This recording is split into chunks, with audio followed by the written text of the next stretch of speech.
সুপ্রিয় দর্শক, প্রত্যেককে স্বাগত আমন্ত্রণ জানাচ্ছি বাংলা ভিশনের নিয়মিত আয়োজন এন মোহাম্মদ নিবেদিত পাবলিক পার্লামেন্ট অনুষ্ঠানে। সঙ্গে আছি জিয়াউল হক সবুজ।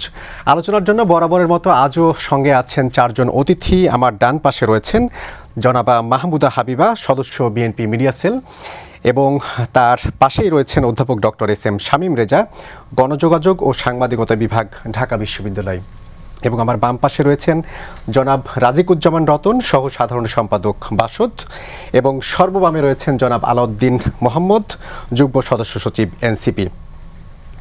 দর্শক, আপনাদের জানিয়ে রাখি আজকের আলোচনার বিষয় হচ্ছে ভোটের দৌড়ে জোটের লড়াই, দেশ গড়তে ঐক্য চাই। আপনারা জানেন যে আসলে আজকেও বিএনপির ভারপ্রাপ্ত চেয়ারম্যান তারেক রহমান কয়েকটি দলের সঙ্গে কথা বলেছেন, বিশেষ করে বাম গণতান্ত্রিক জোট এবং এবি পার্টির সহ কয়েকটি দলের সঙ্গে। সেই বিষয় দিয়ে আলোচনা শুরু করতে চাই। শুরুটা করব জনাব রাজিকুজ্জামান রতন আপনাকে দিয়ে।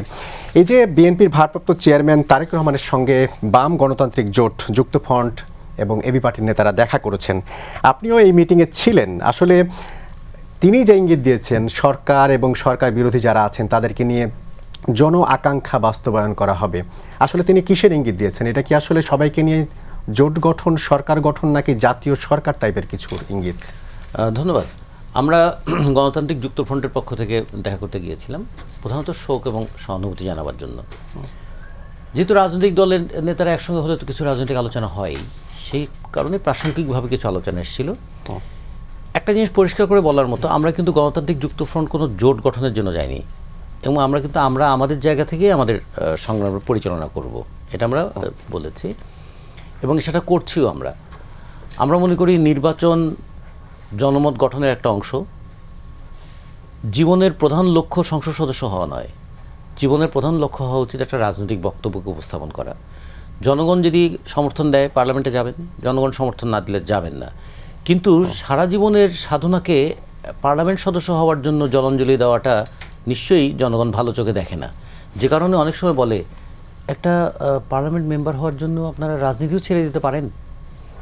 এই জায়গাটা আমরা খুব খেয়াল রাখি, আমরা এই জায়গায় খুবই কনসাস। বিশেষ করে আমরা বাংলাদেশের সমাজতান্ত্রিক দল বাসদ সম্পর্কে যদি আপনাদের অবজারভেশনটা থাকে তাহলে দেখবেন দল হিসাবে আমরা খুব বড় না, কিন্তু এই জায়গাটায় আমরা সবসময় আমাদের একটা স্বাতন্ত্র্য বজায় রাখার চেষ্টা করেছি। এবং আমরা হাসতে হাসতে এই কথা বলেছি যে যদি আগামীতে আপনারা সরকার গঠন করেন, সরকার গঠন করার পরে কিন্তু আমাদের সমালোচনার তীরটা আপনাদের দিকেই থাকবে, কারণ যারা রাষ্ট্র ক্ষমতায় থাকবে আমরা সমালোচনা তাকেই করব। তো এই ক্ষেত্রে একটা জিনিস খুব হয়েছে ভালো, যেটা আমরা মনে করি যে তিনি অ্যাডমিট করেছেন যে সরকারি দল এবং বিরোধী দল মিলেই তো রাজনীতি, পজিশন এবং অপোজিশন দুটো মিলেই তো একটা যুক্তির জায়গা তৈরি হবে, রাজনীতি যেন যুক্তির জায়গা তৈরি হয়। আমরা বলেছিলাম যে ডেমোক্রেটিক পলিটিক্সের ক্ষেত্রে দুটো জিনিস খুব গুরুত্বপূর্ণ, একটা হচ্ছে ফিলোসফিক্যাল টলারেন্স, আর একটা হলো প্রপার ইলেকশন। তো ফিলোসফিক্যাল টলারেন্সটা না থাকলে কেউ কিন্তু কারো কথা আমরা বলবো না, কেউ কাউকে শুনবো না, এবং আমরা কথা বলতে যদি ভয় পাই তাহলে সেটা কিন্তু ফ্যাসিবাদের একটা মানসিক জমি তৈরি করবে। ফ্যাসিবাদের একটা অর্থনৈতিক জমি থাকে লুটপাট, আর মানসিক জমি থাকে কাউকে কথা বলতে দেবো না। আমরা এটাও বলেছি যে এর আগে আমাদের একটা ট্যাগ পলিটিক্সের মধ্যে পড়েছিলাম যে সমালোচনা করলেই মুক্তিযুদ্ধ বিরোধী, তারপরে আর একটা ট্যাগের মধ্যে আমরা পড়লাম সমালোচনা করলেই ফ্যাসিবাদের দোসর। তাহলে এই ট্যাগের মধ্যে যদি থাকে তাহলে মানুষ কিন্তু আর কথা বলতে পারবে না। মানুষ কথা বলতে না পারলে সে কী করবে? কথা বলতে না পারলে মানুষ দুটো জিনিস করে, মনে মনে একটা গালি দেয়, আর একটা করে কি, ব্যঙ্গ করে। তখন সে ব্যঙ্গর মধ্য দিয়ে সে তার রিলিজ করতে চেষ্টা করে।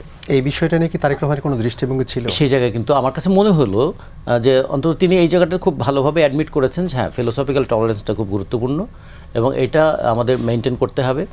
আমরা আর একটা বিষয় আমরা বলেছি যে দেখুন, বাংলাদেশের অস্তিত্বটাকে মেনে না নিয়ে তো বাংলাদেশের উন্নতি করা যাবে না। ফলে ৭১কে কোনোভাবে বিতর্কিত করে কি বাংলাদেশের রাজনীতি হতে পারে? ফলে বাংলাদেশ তারপরে তো তার ডেভেলপমেন্ট। ফলে ৭১-এর উপর দাঁড়িয়ে ৯০, তার উপর দাঁড়িয়ে আমাদের ২৪। কিন্তু আমাদের এখানে অনেক সময় আমরা দেখেছি যে একটাকে বড় করতে গিয়ে আর একটাকে ছোটো করার যে প্রবণতা, এই জায়গায় আমরা যেন না যাই। আর একটা প্রশ্ন আমরা বলেছি যে এই যে হা না ভোট, আমরা কিন্তু বাসদের পক্ষ থেকে হা না ভোট নিয়ে নানা ধরনের কথা বলেছি যে হা না ভোটের যে প্রশ্নটা এটা এরকম হবে, স্বামী ভাই, এরকম হতে পারে যদি কেউ কাউকে বলে আপনি কি এখনও আগের মতো বউ পেটান, হ্যাঁ অথবা না, কি বলবেন? যদি হ্যাঁ বলেন তাহলে পেটান, আর যদি না বলেন তাহলে আগে পেটাতেন। তা আমাদের হা না ভোটে আমাদেরকে এই জায়গায় ফেলে দিয়েছে যে আপনি এটা যদি মানেন তাহলে ওটাও মানতে হবে, ওটা মানলে এটাও। আমি তো অর্ধেক মানলে বাকি অর্ধেক যদি না মানি তাহলে কি হবে? ফলে এই হা না ভোটের সবচেয়ে সরল উত্তরটা পেতে চাইছি সবচেয়ে জটিল প্রশ্ন করে। প্রশ্নটা সহজ না হলে উত্তরটাও তো সহজ হবে না। ফলে আমরা বলেছি, এই জন্য আমরা বলেছি যে হা না ভোটের মাধ্যমে আসলে আমাদেরকে একটা চরম বিভ্রান্তির মধ্যে ফেলে দিল। আপনার এই প্রশ্ন ফলে এই ক্ষেত্রে তারাও অ্যাডমিট করেছেন, যদিও তারা বলেছেন যে আমরা চেয়েছি যে একই সঙ্গে ভোটটা হোক, কিন্তু আমাদের মতো করে হয়নি। আর একটা বিষয় আমি একটু শেষ করি। আমরা কিন্তু একটু বলেছিলাম, এই যে ধরুন ভেনিজুয়েলার মতন দেশে একটা দেশ এসে একটা রাষ্ট্রপ্রধানকে ধরে নিয়ে গেল, আমরা এটা নিন্দা করি। উনি বললেন যে হ্যাঁ আমরাও এটাকে এরকম করি, কিন্তু আমাদের কথা বলার ধরন এবং আপনাদের কথা বলার ধরন হয়তো একটু ভিন্ন হবে, কিন্তু আমরাও বিষয়টাকে ঠিক মনে করি না।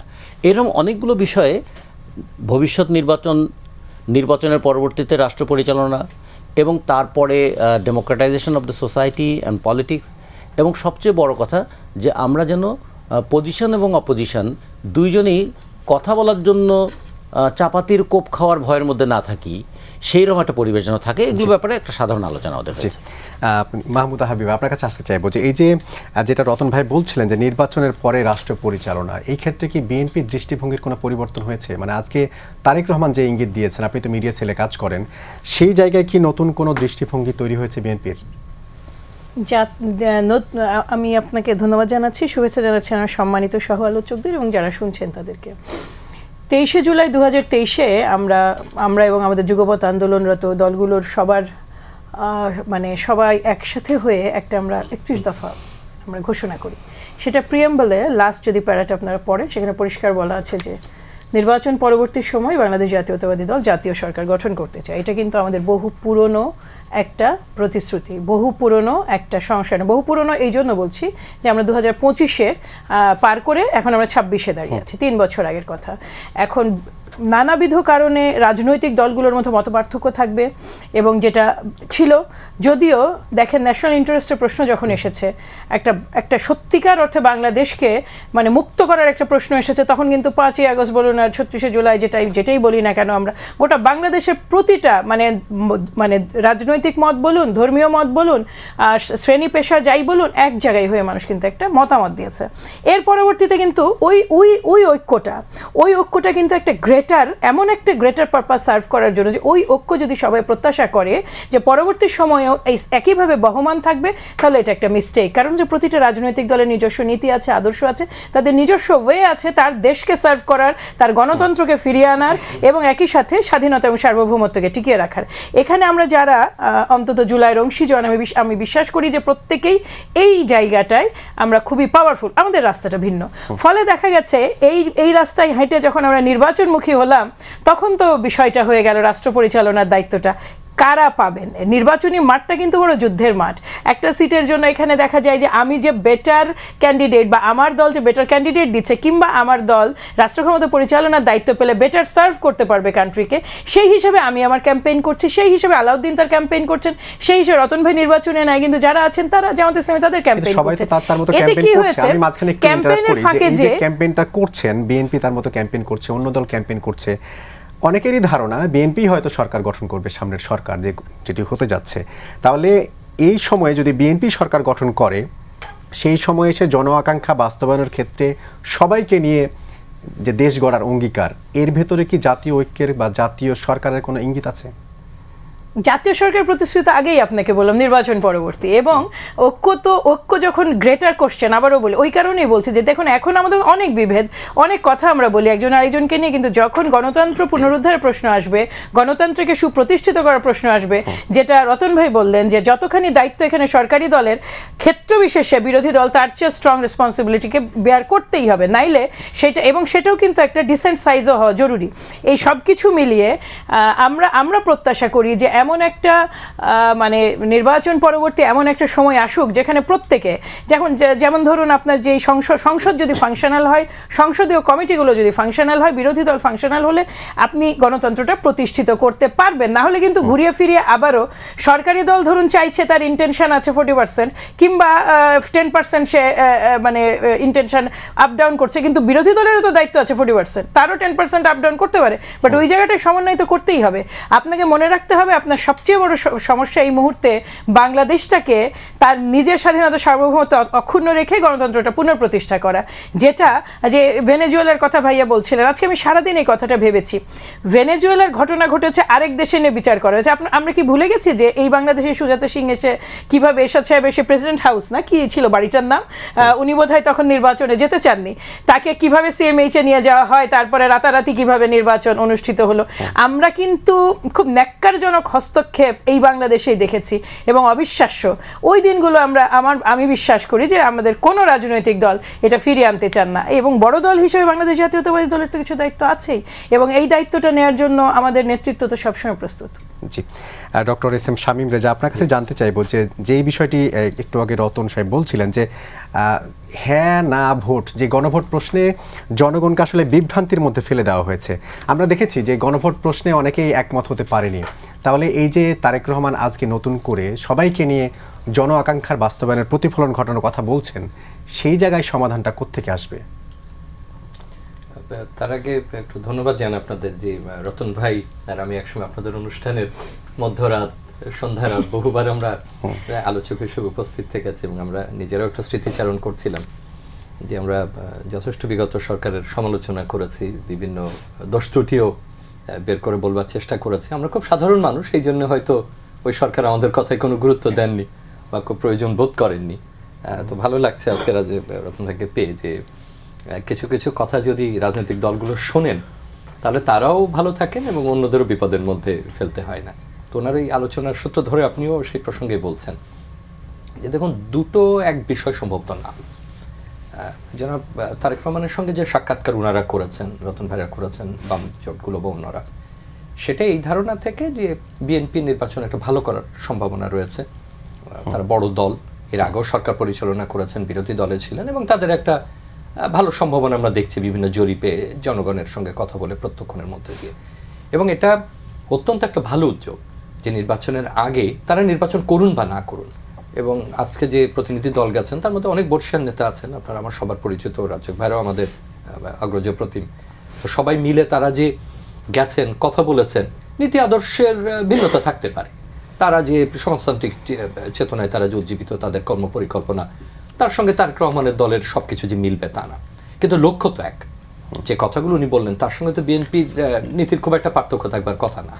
এবং যেমন মুক্তিযুদ্ধের প্রসঙ্গ বললেন, যে আমরা যদি একটা সিদ্ধান্ত অন্তত আসি যে মুক্তিযুদ্ধ নিয়ে আর আমরা যথেষ্ট রাজনীতি করব না, এবং এটাকে একটা রাজনৈতিক সাইনবোর্ড হিসাবে আমরা ব্যবহার করব না, এবং এর যে প্রধান যে আমাদের বক্তব্য ছিল যে একটা ন্যায্য সমাজ তৈরি প্রতিষ্ঠা করা, ন্যায় বিচার প্রতিষ্ঠা করা, তাই না, সাম্যের ক্ষেত্রে যতটুকু অগ্রসর হওয়া যায়, একটা মানবিক মর্যাদা, কথাগুলো খুব রাজনৈতিক দর্শন মনে হতে পারে, কিন্তু আপনি যদি এটা পলিসিতে ট্রান্সলেট করেন তাহলে আপনি খুব ঠান্ডা মাথায় ভাবেন।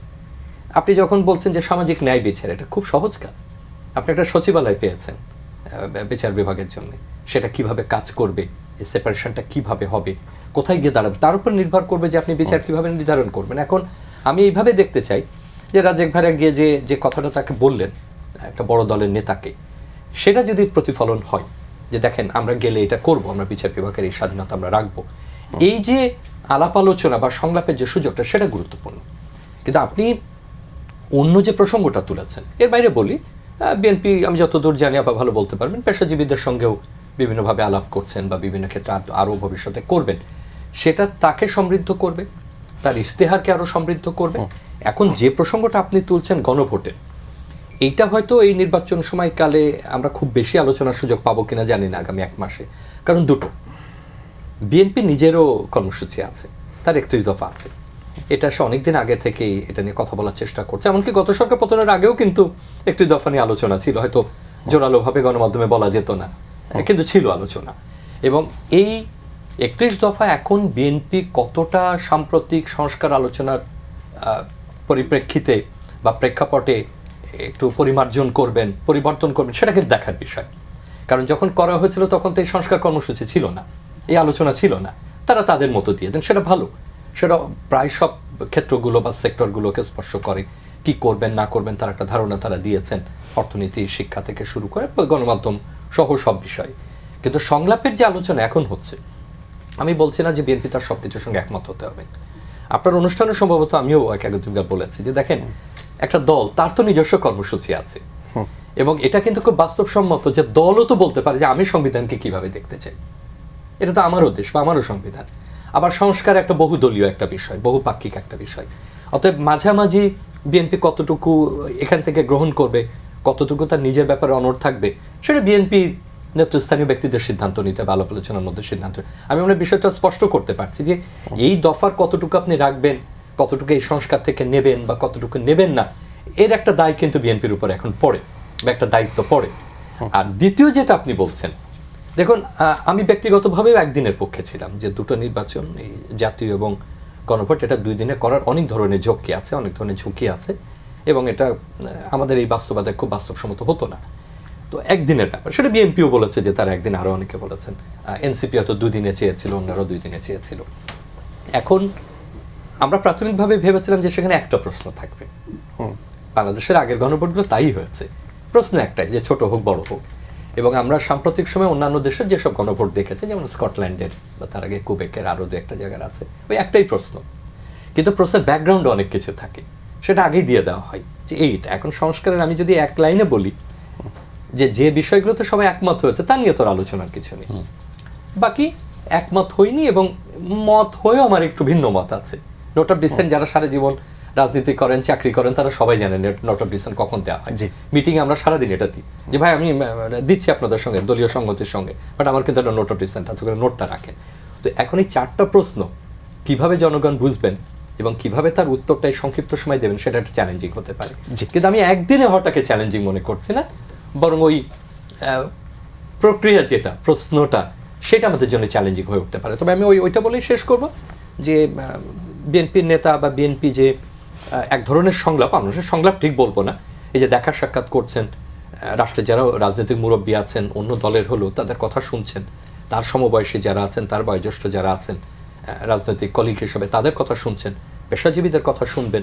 এমনকি কথার কথা আমি খুব অবাক হব না যদি এনসিপিও তার সঙ্গে কথা বলে, যদি এনসিপি ভিন্ন জোটে আছে, এটা আমি কাল্পনিকভাবে বলছি, তাদেরও বক্তব্য আছে, তারাও সেটা বলতে পারে দলকে যে দেখেন আপনারা গেলে এটা। আমি মনে করি এটা একটা ভালো বার্তা আমাদের দিচ্ছে।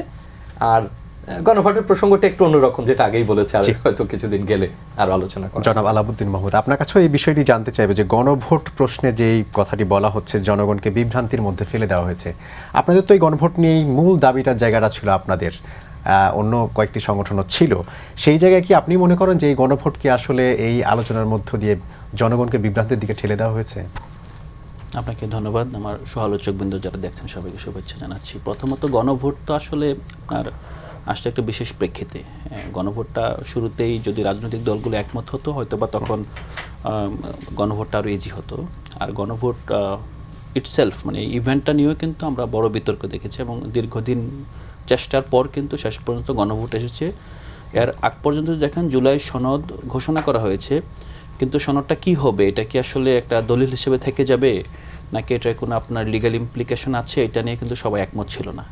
তো আমরা কিন্তু সনদে স্বাক্ষর না করি, তখন প্রেক্ষাপট ছিল এইটাই যে আসলে লিগ্যাল ইমপ্লিকেশন ছাড়া আমরা কোনো ডকুমেন্টে স্বাক্ষর করতে পারি না। পরবর্তীতে আমরা একজন স্বাক্ষরকারী হিসেবে জাতির কাছে দায়বদ্ধ থাকবো, যেহেতু আমাদের রাজনীতির ভিত্তিটা গণঅভ্যুত্থানের পর যে সংস্কারের যে পুরো প্রকল্প সংগঠিত হচ্ছে, পুরোটাই আমাদের রাজনীতির মূল ভিত্তি।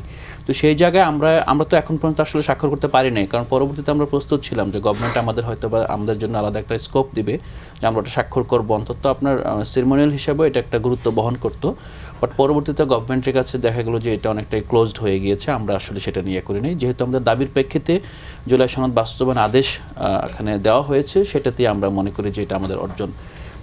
দ্বিতীয়ত হলো যে গণভোটটা আসলে সহজ করার দায়িত্ব ছিল রাজনৈতিক দলগুলোর। হ্যাঁ, এটা আসলে গভর্নমেন্ট তো কিংবা ঐকমত্য কমিশন যদি দুটাকে সমর্থক হিসেবে দেখেন, যেহেতু ঐকমত্য কমিশনের প্রধান সরকারের প্রধান উপদেষ্টা, সেক্ষেত্রে গভর্নমেন্ট তো চেষ্টা করেছে শেষ পর্যন্ত যে আসলে কিভাবে এটাকে আরও বেশি সিম্পলিফাই করা যায়, পুরো সনদটাই বাস্তবায়নের জন্য, মানে জুলাই সনদ বাস্তবায়নের সাথে আপনি একমত কিনা, হ্যাঁ এতটুকুই হতে পারতো। কিন্তু দেখা গেলো যে আমাদের রাজনৈতিক দলগুলো এমনিতে খুবই সবসময় দে আর ভেরি অ্যামিকেবল, খুব ভালো, একে অপরকে জড়িয়ে ধরে মনে হচ্ছে যে আসলে মানে এখন দূরত্ব নাই কোথাও, কিন্তু যখন জাতির প্রশ্নে অথবা আপনার বৃহত্তর জনগোষ্ঠীর স্বার্থের প্রশ্নে এখানে কিছু বিষয় আসে, তখন দেখা যায় তারা একে অপরকে চিনে না, নাচানোর ভান করে এবং নিজেদের মতো করে একটা জায়গায় চলে যায়। গণভোটের এই যে চারটা প্রশ্ন আসলে কেন হলো, এই মূল জায়গাটা হলো যে রাজনৈতিক দলগুলোকে কনভিন্স করা যে আপনি যে জায়গাগুলোতে একমত হচ্ছে না, লেটস এটাকে জনগণের কাছে নিয়ে যাই। কিন্তু এখন যে বিএনপির অবস্থান কিংবা বিএনপির ভারপ্রাপ্ত চেয়ারম্যান আজকে যে কথা বলেছেন, তাতে কি মনে হয় যে উনি আসলে কোনো কিছু নিয়ে ডিফার করেছেন? না, এখানে মানে বিএনপির ভারপ্রাপ্ত চেয়ারম্যান তো মানে দলের অবস্থান আমি বিবেচনা করছি, আমি ব্যক্তি না আসলে। হ্যাঁ, এতদিন যেই আপনার সংলাপটা তো হয়েছে বিএনপির সাথে, বিএনপির একক কোনো ব্যক্তি এখানে আলাদা কোনো বড় কিছু ম্যাটার করবে অথবা তার যে ইয়ে করবে, এটাকে আমি মনে করছি না। এখানে সালাউদ্দিন সাহেব যাবেন কিংবা আপনার মির্জা ফখরুল ইসলাম সাহেব যাবেন অথবা আপনার জনাব তারেক রহমান, আমি এটা বক্তব্য মনে করছি দলের অবস্থান কনসিস্টেন্টলি ছিল আপনার রেডিক্যাল সংস্কারের বিরুদ্ধে। হ্যাঁ, এবং আমরা দেখেছি যখনই যে জিনিসগুলো, যেমন আপনি প্রধানমন্ত্রী পদের মেয়াদ, হ্যাঁ আপনি দেখেন এটা বিএনপি কিন্তু 31 দফায় সুন্দর করে লিখে রেখেছে যে পরপর দুইবারের বেশি প্রধানমন্ত্রী হতে পারবে না। কিন্তু যখন আমরা মনে করেছি জাতীয়গতভাবে অন্য সবাই একমত যে পরপরটা একটু উঠিয়ে দেন, কিন্তু না, আসলে পরপর উঠিয়ে দেওয়ার জন্য 3 মাস লাগলো। তারপর এটা করা হলো কি যে সর্বোচ্চ 10 বছর, কারণ অনেক সময় বাংলাদেশে দেখা যায় কোনো সংসদ আপনার ভেঙে যায়, হ্যাঁ 2 বছর 1.5 বছর 3 বছরে আপনার সংসদ আপনার বিলুপ্ত হয়, বিভিন্ন সময় থাকে বিভিন্ন জটিল সিচুয়েশনে, তখন এটা কি করলো আরো একটু বেশি করা যায় কিনা, এটা 10 বছর মেয়াদে নিয়ে গেল। এই যে একটা ধাক্কা, আপনার সবার চাপ ধরেন, এই চাপের ফলে কিন্তু বিএনপি আজকে একটা জায়গায় এসেছে যে বিএনপিও দাবি করতে পারে যে তারা আসলে সংস্কারের পক্ষে। কিন্তু আদতে এই গণভোট যদি আপনার পাশ না হয়, বিএনপির নিজেদের যদি এখানে আপনার কোনো যেটা দ্বৈধতা থাকে, যেটা আজকে রতন ভাই বললেন এবং আলোচনার বিষয়ে চলে আসলো লাস্ট মোমেন্টে এসে, আমার মনে হয় এটা সুইসাইডাল হবে। কারণ এই নির্বাচন, এই অন্তর্বর্তী সরকারের যে বৈধতা, এই বৈধতাটা নির্ভর করছে যে এই গণভোটে আসলে গণভোট মানে এই সরকার যে 1.5 বছর রইল, 1.5 বছর পরে যে নির্বাচনটা দিল, এই 1.5 বছরের ভিত্তি কি? ভিত্তিটা হলো তার একটা আপনার এতদিন যা কাজ করেছে এটা জনগণ অ্যাপ্রুভ করেছে যে হ্যাঁ 1.5 বছরে আমি এই কাজ করেছি, এটা অ্যাপ্রুভ। তখন কিন্তু গভর্নমেন্টের যে লেজিটিমেসি, এই লেজিটিমেসিটা এখানে আপনার প্রতিষ্ঠিত হয়। আপনার কাছে একটা জানতে চাই, আপনি তো গভর্নমেন্টের লেজিটিমেসি যদি প্রশ্নবিদ্ধ হয়, তাহলে এই নির্বাচন অদূর ভবিষ্যতে প্রশ্নবিদ্ধ হতে পারে, যেহেতু এটা আপনার এক্সট্রা কনস্টিটিউশনাল জায়গা থেকে নির্বাচনটা সংঘটিত হচ্ছে। তো সেই প্রেক্ষাপটে এই নির্বাচনের মাধ্যমে যদি বিএনপি সরকার গঠন করে অথবা বিএনপি নেতৃত্বে যদি জাতীয় সরকার গঠিত হয়, এই পুরো বিষয়টাই কিন্তু প্রশ্নবিদ্ধ হওয়ার একটা আশঙ্কা থেকে যায়। বাংলাদেশের অতীত ইতিহাস দেখে বিএনপির যে 5ম সংশোধনী কিংবা আপনার বিএনপির যে আপনার শহীদ রাষ্ট্রপতি জিয়াউর রহমানের পুরো টেনিউরকে কিন্তু শেখ হাসিনা প্রশ্নবিদ্ধ করেছে, আদালতের মাধ্যমে কিন্তু তাকে ভিলিফাই করেছে। তো আমাদেরকে খেয়াল রাখতে হবে যে অতীতে যেই ঘটনার কারণে আমি সাফার করেছি, ভবিষ্যতের জন্য যাতে এমন কোনো উপাদান বা না রেখে যেতে পারি যে ভবিষ্যতের জন্য আমি এবং আমার সময় যাতে আবার প্রশ্নবিদ্ধ না হয়। জি, এরপর যে মাহমুদ হাবিব, আপনার কাছে আসতে চাই, এই যে আমরা গণভোট নিয়ে আলোচনা করছিলাম, আসলে গণভোট নিয়ে সরকারের প্রিপারেশন কেমন? আপনাদের রাজনৈতিক দলগুলোর মধ্যেই বা প্রস্তুতি কেমন সাধারণ মানুষকে উৎসাহিত করার ক্ষেত্রে? আরেকটি প্রশ্ন যোগ করতে চাই, ভোটের সাথে ভোট নিয়ে আজকে একটি বেসরকারি সংস্থার জরিপ এসেছে, যেখানে বলা হচ্ছে ইএএসডি তারা বলছে 70% মানুষ বিএনপিকে ভোট দেবে, 19% ভোট দেবে জামাতকে। কিন্তু আমরা কিছুদিন আগে একটা জরিপ দেখেছিলাম যেখানে সেই রেশিওটা বিএনপির কম ছিল। হঠাৎ করে বিএনপির জনপ্রিয়তা বাড়লো কিভাবে? আমি একটু মানে আপনার প্রশ্ন উত্তর দেওয়ার আগে আমার ওই সম্মানিত সহ আলোচকের আলোদিন 2টা কথা বলে আসি। দেখুন, আমরা যারা জুলাই অংশীজন, আমাদের আর একটু পারস্পরিক রেসপেক্ট বোধটা হাই থাকা উচিত। কোনো দলকে এখানে চাপ দিয়ে করানোর মতো রাজনৈতিক পরিস্থিতি আসলে ছিল না। কোনো দল যদি সেটা বয়কট করে, এদেরকে চাপ দিয়ে নিয়ে আসার মতো সিচুয়েশন কিন্তু ছিল না। আর প্রত্যেকটা দলের ইন্টেনশন, আমি যেমন তার ইন্টেনশনের প্রতি আস্থা রাখতে চাই, আমি প্রত্যাশা করি আমাদের ইন্টেনশনের প্রতিও আস্থা থাকুক। এখানে যেই বিষয়টা নিয়ে কথা বলা হচ্ছে, ডেফিনেটলি ডুয়েবল বলেও তো একটা কথা আছে। আপনি যখন ডিসকাস করছেন দল হিসেবে, বাংলাদেশ জাতীয়তাবাদী দল কতটুকু মানিয়ে নিতে পারবে, কোন সংস্কারটা ডুয়েবল, এবং আমাদের দীর্ঘ একটা পথ চলা কিন্তু, যেখানে সরকার গঠন, সরকার পরিচালনা সহ বহু অভিজ্ঞতার ঝুলি ভারী করে এই জায়গাটায় আসা।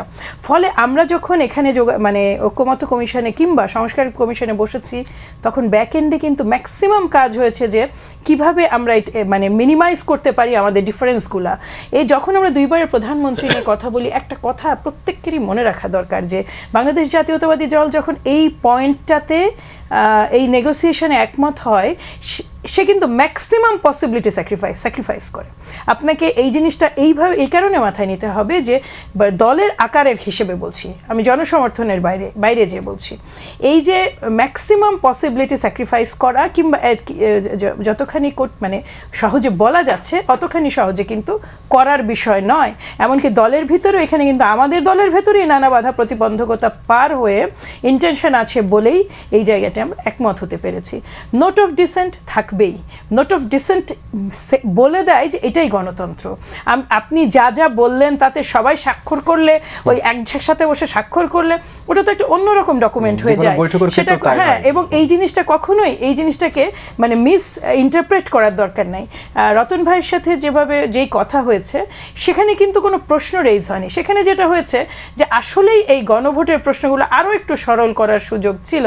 এক কোশ্চেনে র্যাপ আপ করে ফেলার যথেষ্ট সুযোগ ছিল। সংস্কার প্রস্তাবনা যেভাবে এগিয়েছে বা যেভাবে যা হয়েছে গণঅভ্যুত্থান পরবর্তী, আপনারা কি তার সাথে একমত নাকি একমত না? আপনি কিন্তু তখন সব কিছু সহ একমত হতেন। নোট অফ ডিসেন্ট থাকুক, আর 30টাতে আপনি একমত হয়েছেন, 11টাই নোট অফ ডিসেন্ট আছে। সেটা খুব উচ্চকিত কিছু না, এগুলো ডিসকাশনের সুযোগ আছে। আপনি আলাদা আলাদা প্রশ্ন করে কেবল যে বিষয়টাকে জটিল করলেন তাই নয়, আপনি কিন্তু একই সাথে ভোটিং প্রসেসটাকে লেংদি করে দিলেন। যে ব্যক্তি ভোট দিচ্ছে তার তো একটা টাইমিং আছে ভোটের, এবং বাংলাদেশে আমরা এবার সর্বোচ্চ সংখ্যক ভোটার উপস্থিতি প্রত্যাশা করছি যদি আমরা নির্বাচনটা সঠিকভাবে ইনশাল্লাহ করতে পারি। সেই ক্ষেত্রে এটা ম্যানেজ করে আধ ঘন্টা 45 মিনিট বাড়িয়ে এটা ম্যানেজ করা যাবে না কিন্তু, কারণ ভোটের মাঠে যখন ভোট পড়তে থাকে ওই চিত্রটা ভিন্ন।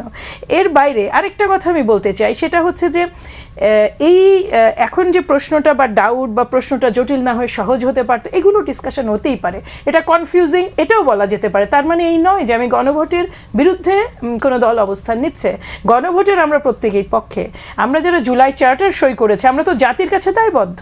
বরং আমি বলবো এনসিপি বরং সেই চাপ থেকে মুক্ত। জাতির কাছে তাদের হয়তো টেকনিক্যাল কারণে এখন আর সই করা সম্ভব হয়নি, তারাও সই করতে চেয়েছিলেন, কিন্তু তারা নৈতিক দায়বদ্ধতা বোধ করছেন। আর আমরা যেটা করছি সেটা হচ্ছে বাই ডকুমেন্টস আমরা দায়বদ্ধ। এই দায়বদ্ধতাটা কিন্তু এড়ানোর সুযোগ কারো নাই, এবং আমরা প্রত্যাশা করি কেউ এড়াতে চাইবেনও না।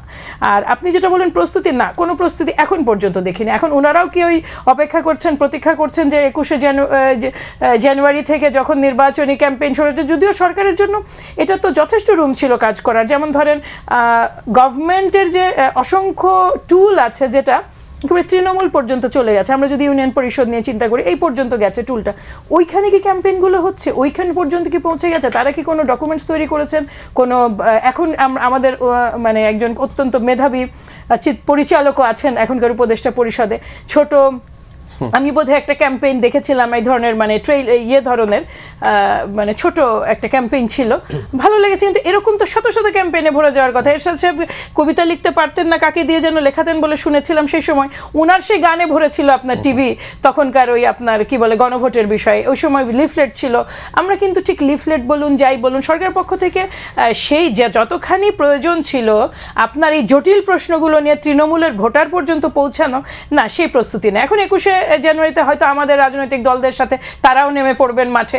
এখন প্রত্যাশা করা ছাড়া তো আর আমাদের কিছু করার নেই। জরিপ নিয়ে যে বিষয়টি জানতে চাই, জরিপের বিষয়টা হচ্ছে, দেখুন জরিপ যে মানে আসলে দল হিসেবে তো আমি প্রত্যাশা করি এবং বিশ্বাস করি যে আমাদের মানে অবস্থানটা শক্ত, যথেষ্ট শক্ত। কিন্তু জরিপের বিষয়টা হলো যে কারা করেছেন, স্যাম্পল সাইজ কত। এই জরিপটা আমাকে আজকে আশার বাণী শুনিয়েছে, ঠিক বিগত জরিপগুলো অন্য দলকে আশার বাণী শুনিয়েছে, আগামীতে যে আরেকটা আসবে না। কাজে এই জিনিসটা আমি একটা সাইডেই রাখতে চাই।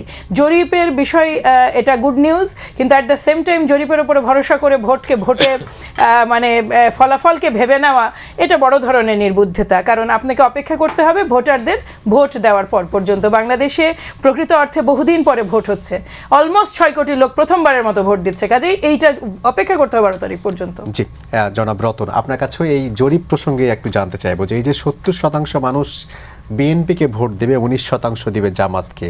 আমরা এনসিপির কথাও শুনছিলাম, সেখানে 2.6% অর্থাৎ 2.5% পাবে এনসিপি, বাকি সব দল মিলে পাবে 5%।